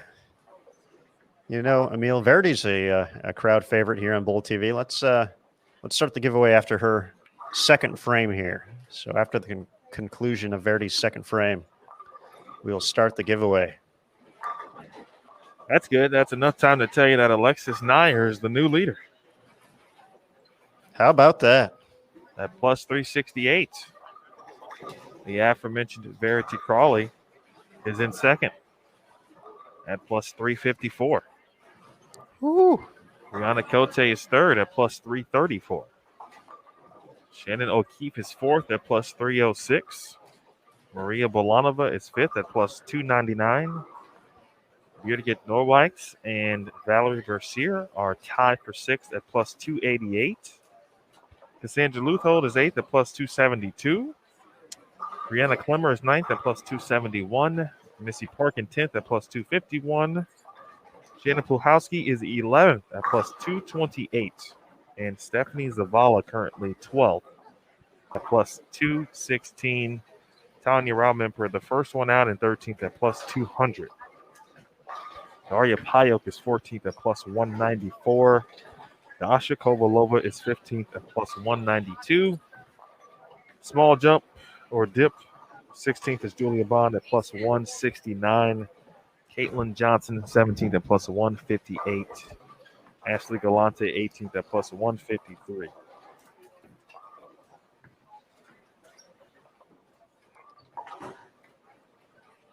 So we have most of the top players available at the moment. A few of them on PWBA 2, Cote.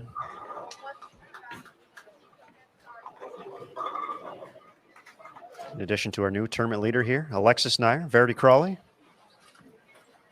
Shannon O'Keefe, Maria and Birgit as well.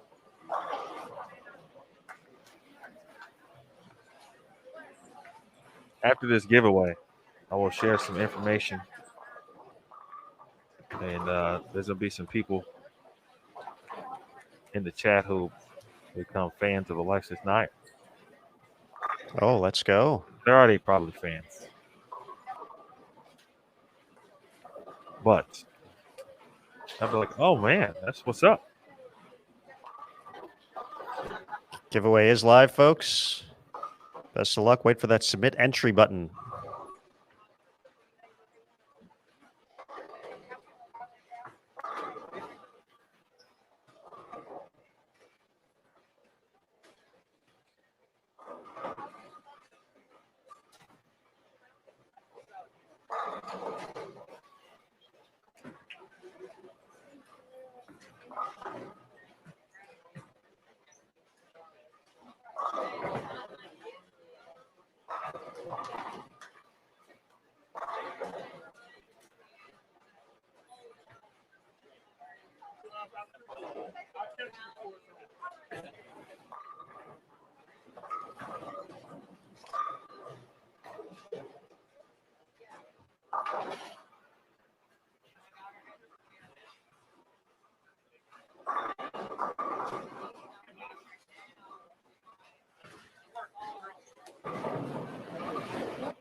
All right, folks. I think we're back in business. I do apologize about the brief hiccup there. Hopefully, things have settled down a little bit.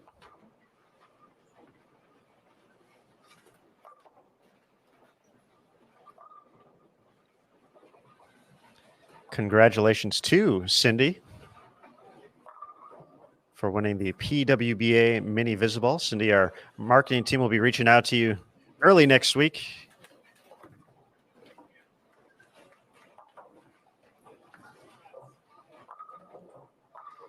To redeem your prize, and thank you again to everybody for participating here during the PWBA Greater Nashville Open and for your continued support of Bowl TV.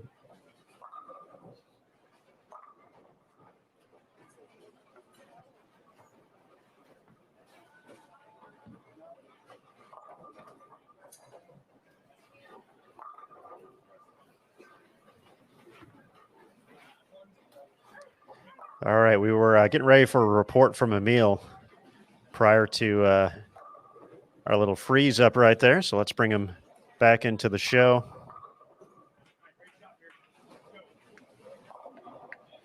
Emil, what's up? Well, I was just going to say, I was talking to Alexis and Anthony this morning prior to this round, and I learned that Alexis is an electrical engineer who works 3 12-hour days just so she can travel to PWBA events. Oh, wow. Spends her time working on developing power electronics and such, which was like, oh, wow, okay. Then, of course, you're putting in the 36 hours in 3 days, so she can travel. So, and she said, you got to do what you got to do. So dedicated. And, boy, the results are certainly showing each and every week. We're talking about her and in a different light. And now she's the leader of the tournament. Pretty crazy stuff. Pretty awesome stuff, Mr. Williams. Thank you for that report. Yeah. Good stuff there, folks.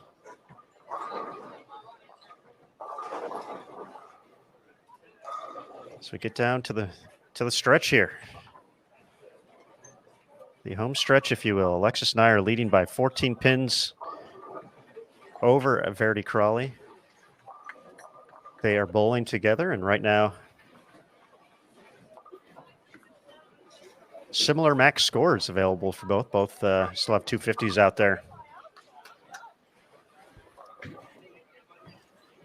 Aaron, just a quick again note on the on our cut situation here. Shannon Pluhowski has 6 out of 7 clean through 7 frames. 6 out of 7 clean frames or 6 out of 7 strikes? Excuse me? Was that 6 out of 7 strikes and 6 clean? out of 7 strikes. Okay. And clean in the other frame. All right. Front 5, 8 spare strike. So she's doing what she needs to do. Shannon O'Keefe makes it 4 in a row.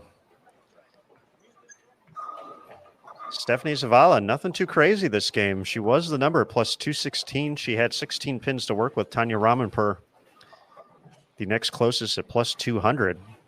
Daria Payuk at plus 194. Dasha Kovalova plus 192.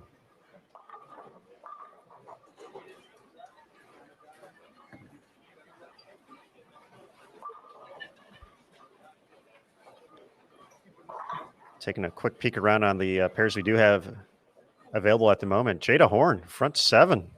Oh. At 21 and 22.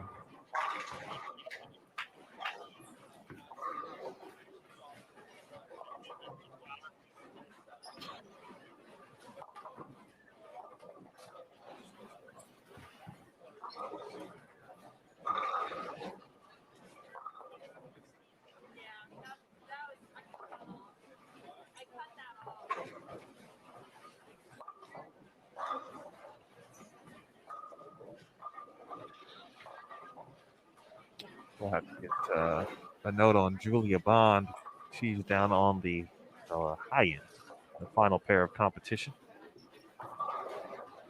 Or in competition, I should say. She would need a pretty big game there to get around a couple players.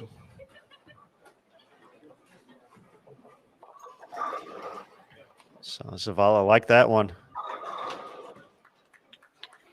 Watched it shape up, strike in the 7th. 223 still out there.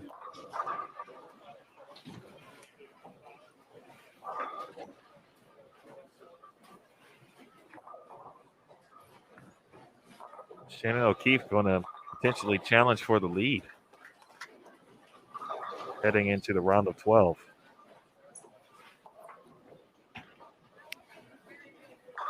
She entered this game 62 behind Alexis Nair. And Alexis currently on a 190 pace. O'Keefe max at 279. I just saw Bree leave a bucket. Or no, I'm sorry, the bucket with the biscuit? No, that's not the one either. It's the one in the middle of all of those. I think it was 2, 4, 5, 7. No 8-pin. No 8-pin.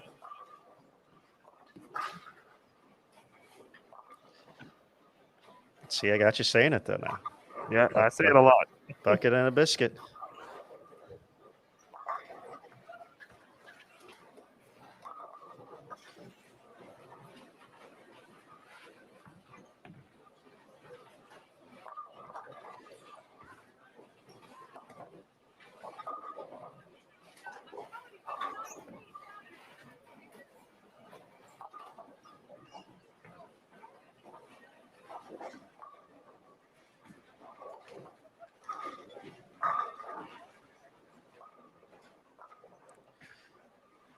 Kote can still get to 224 this game.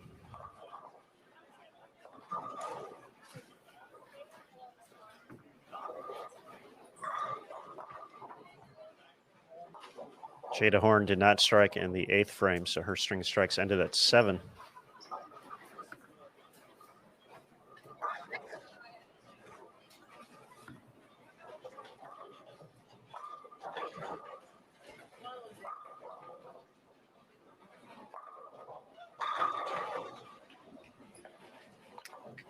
But Shannon's ball motion here at the end of this block is superb.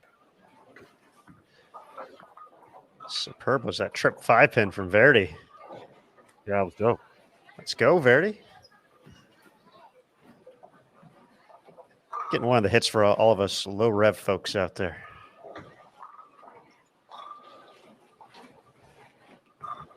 Although hers looked much cooler than mine. So and yours kind of just rolls. Verity's kind of like had some force to it. It was in the air. It was jumping. Here's O'Keefe, 8th frame. Oh, wow. Shannon doing Shannon things. Like, you don't want to let Shannon get the lead. Like, if there's someone you don't want to have the lead, it's her. She can then go handle business and capture the top seed tonight.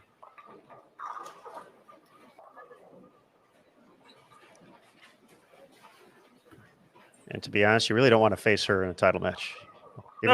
Even though we know, obviously she was the runner-up last week, as Zavala puts together a huge triple right there to set up the 10th. That was major key.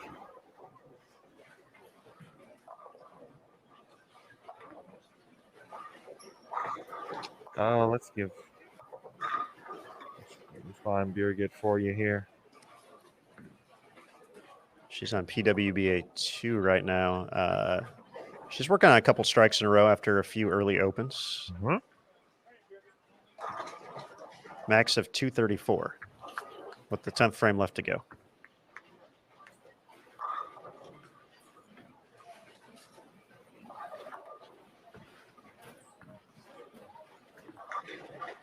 So Keefe with the 9-pin in the 9th frame. Her max falls into the 250s. So it looks like Verity Crawley might be stepping away with the lead here. Oh. And then that happens. Aaron Julia Bond was making a run. I think she had 79 max. She just left what I believe is a 4-pin.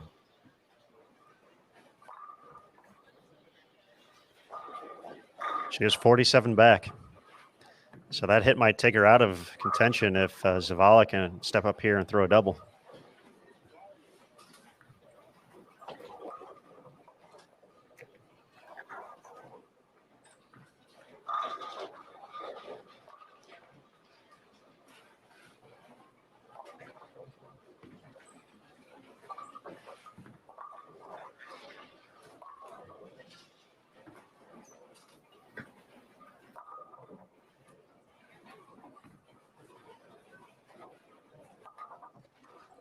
So she made the spare. Strike will give Julia Bond 258.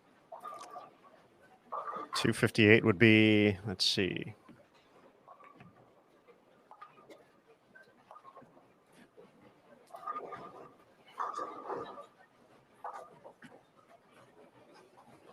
Would be 227. Zavala just got the first hit in the 10th.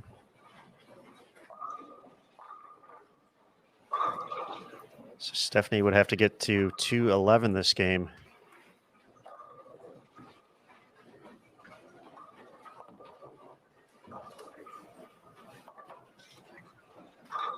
Nine spare would be 212. So that would keep her ahead of Bond if Bond strikes out. O'Keefe with the first hit in the 10th. O'Keefe can get to 364 still. Alexis Nyer can still double in the 10th here to stay ahead. Zavala. Oh. The spare will keep her ahead of Bond.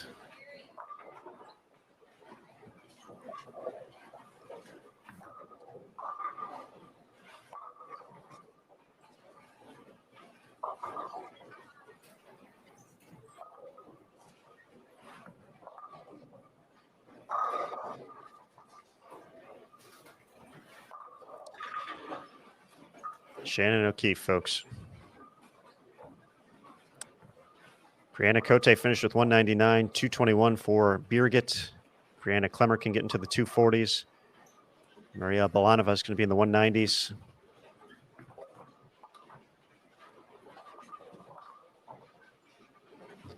Zavala is going to be in the books at plus 228.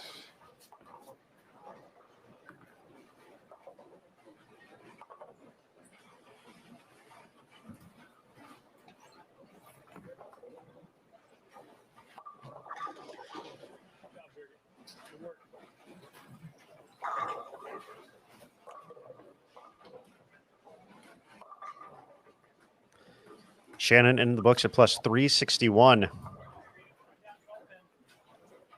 Alexis does get the first hit in the 10th.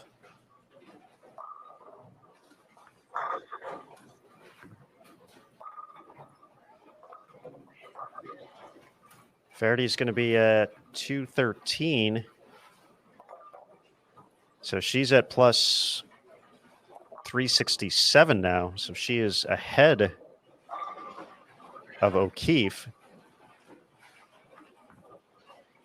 So if Alexis gets this hit, she maintains the lead. Brianna Cote, we mentioned, was in the 190s, so Shannon is jumping ahead of her into the top three. Let me hop in there real quick, Aaron. Daria Payok,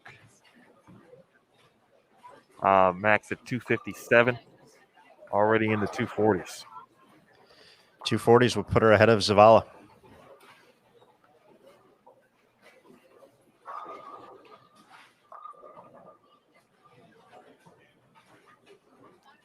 Nyer did get the second hit in the 10th, so decent count here.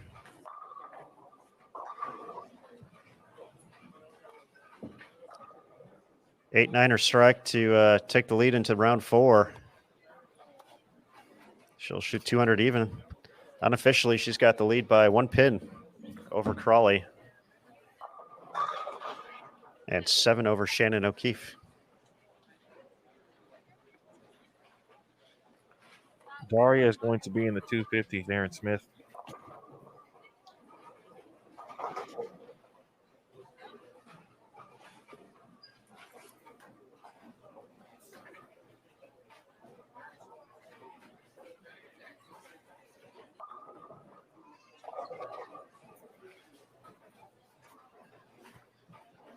$250s is the plus 240 range then.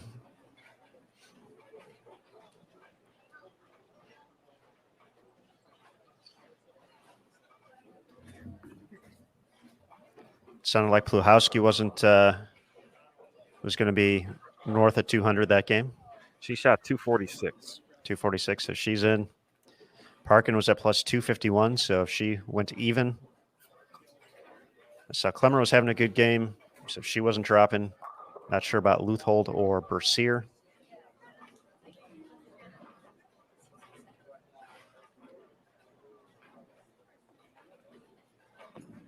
So Zavala stayed ahead of Julia Bond. But Daria Payuk sounds like may have jumped into the final spot.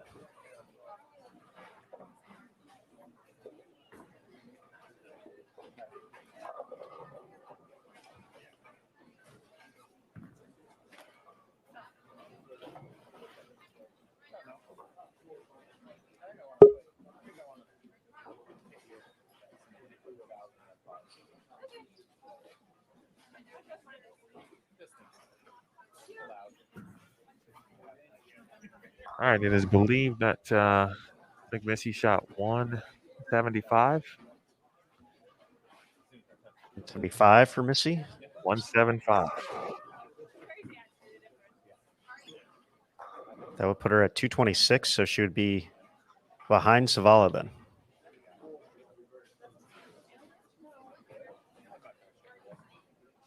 All right, ladies and gentlemen, that concludes round 3 of the PWBA Greater Nashville Open. Give us a few minutes. We'll verify those scores, and we'll announce who will advance to our top 12 starting at 2:30. Ladies, please add up those score sheets and take them down to the tournament office behind lanes 49 and 50 as quickly as you can. Thank you.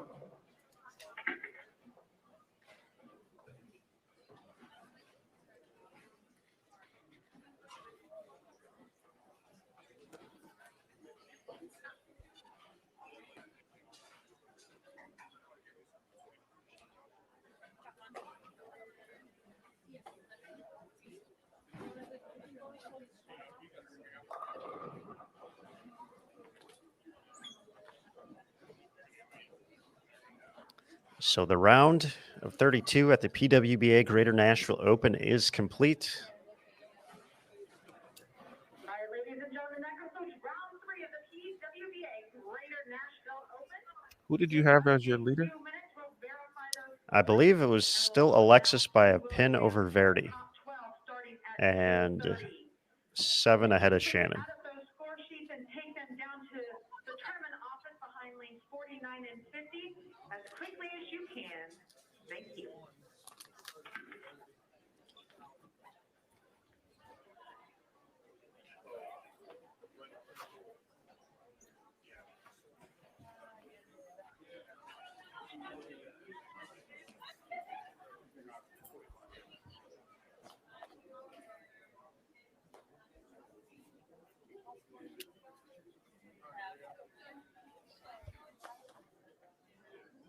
Once again, a reminder, 3:30 p.m. Eastern, the round of 12 will kick off.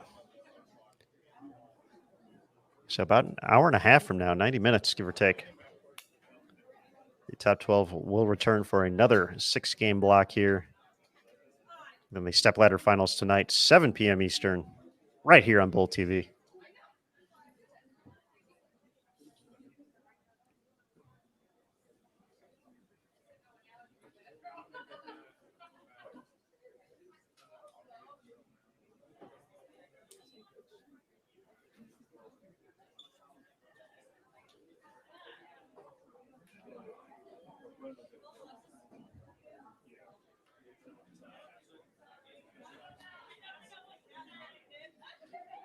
All right, with that bowling complete,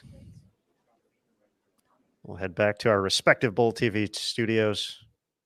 Hey, look at us. There we are. I'm Aaron Smith, joined by Emil Williams Jr. Yo. Round of 32 in the books, waiting for the cut score at the moment. We had Daria Payuk. It appears to have jumped in, and potentially Missy Parkin falling out based off of that report, Emil. It sounded like she was at 175. Yeah, I didn't. She did shoot 175. I did not see the final for Daria, but she was in the 250s just working on the fill strike. Would have got it at 257, I believe. 257 would be more than enough. So with that, it could have been Zavala's late four-bagger, which keeps her in the round of 12. But once again, we are verifying scores, waiting for the announcement on site at the Smyrna Bowling Center to verify. Once again, we have thrown out some unofficial numbers based off of the information we gathered, but still waiting for that official tally. Regardless, though, Emil, this we got to start looking at the top four now, and it's been a very impressive group at the top of the leaderboard throughout the course of this event and this week. And Alexis Nyer, Verity Crawley, Shannon O'Keefe, all within 10 pins of each other right now, which means anything could happen coming up in this next block. Hold on 1 sec. 1 sec. Absolutely. We'll let Emil and Curtis chat there for a second. Once again, looking for the final information here. Round of 32 completed at the PWBA Greater Nashville Open, just waiting for verification of final scores to see who is advancing to the next round 90 minutes from now, 3:30 p.m. Eastern, right here on bowltv.com. Looks like Emil is back at it. There we go. Sorry, just conversing on. We were hoping to have Alexis Nyer for a brief chat, but we can't find her. No, that does make it difficult. So we were discussing that. So we may have Verity or both. Who knows at this point as we await the number. So continue on. I was just stalling until you arrived back. So. Well, I know we had talked about obviously the top four. I think Alexis Nyers. I think she's going to be there. I think she's going to earn a spot tonight. I think she's confident, and she's just continuing that stepping stone, that ladder, so to speak. Each week, accomplishing new goals, and today would be another. Verity has shown throughout the day, also, and throughout the week at this point, that I think she's got a really good beat on the pattern. Brana Cote quietly snuck into second place yesterday. At the end of round 2, she's in the top 3. Where she's going to finish here in a moment, we'll find out. And obviously Shannon O'Keefe, her ball motion looked very, very good as this round continued on. And she's always obviously dangerous, trouble for those looking for a spot tonight. Can't forget about Maria Belanova. I said that she was going to remain in the top 4. That wasn't the case certainly this round. It's still hard for me to think that she won't be there at the end when it matters the most. And Veer Getz, I think she's shown enough, and Valerie too. Both of those players were very good here this morning. I still don't know, man. I don't. I still don't know. Well, that makes it good for the folks on Bowl TV to kind of see this play through. Extra motivation to come back for round of 12. Wow, Aaron, man. Wait till you hear this number. Not the cut number. Wait till you hear the first number. All right, ladies and gentlemen, I have our top 12 advancers. Tournament leader is currently a tie at 367. Verity Crawley and Alexis Nyer. Qualifying third, Shannon O'Keefe. Brianna Cote is fourth, and fifth, Birgit Norite at plus 309. Qualifying sixth is also a tie at 297 with Maria Bolanova and Brianna Clemmer. In eighth, Valerie Bercier. Qualifying ninth, Shannon Plahowski. In 10th, Cassandra Luthold at plus 273. 11th, Daria Payok. And your 12th and final qualifier at plus 228, Stephanie Zavala. Those are your top 12 who will advance into our top 12 starting at 2:30. So again, 2:30 athletes will be back on the lanes for the PWBA Greater Nashville Open. There we have it, Emil. Tie at the top of the leaderboard. One of those players tied for the top spot, Verity Crawley. She's going to join us right now on Bull TV. Verity, hello. Hi, everyone. You are here. Hello. Going to be here How are you? 2:30 start We're doing well. How are you doing? You are. Spectator pass for Yeah, the I'm 2:30 fantastic. start I'm time. really You happy do with how I so. bowled, and If you I'm bought ready an to go get some alternate food. pass, you're welcome to stay. The 2:30 passes can be bought. Just 1 second. please. Otherwise, you'll have to repurchase for the 2:30 time slot.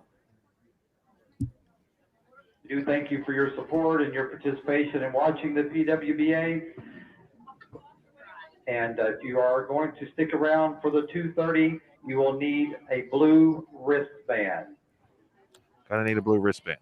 Blue wristband. There we go. Okay. I don't have a blue wristband. Well, I think you're good because you're leading. Okay. All right. Verity, it's been another great run here on the PWBA tour for you, and another great tournament kind of coming together here. We saw players moving farther left on this round, and that's something I feel plays to your advantage. Just talk about this 6-game block and kind of how it differed maybe a little bit from what you saw yesterday.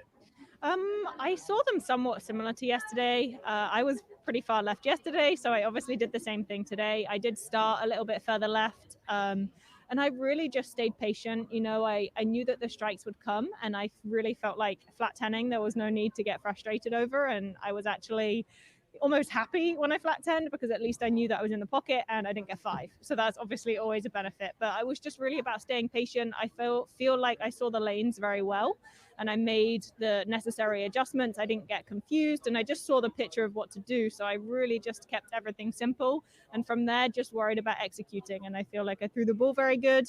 And yeah, it was a great block. Did this stretch of bowling, I think last week was your lowest finish since you've been back.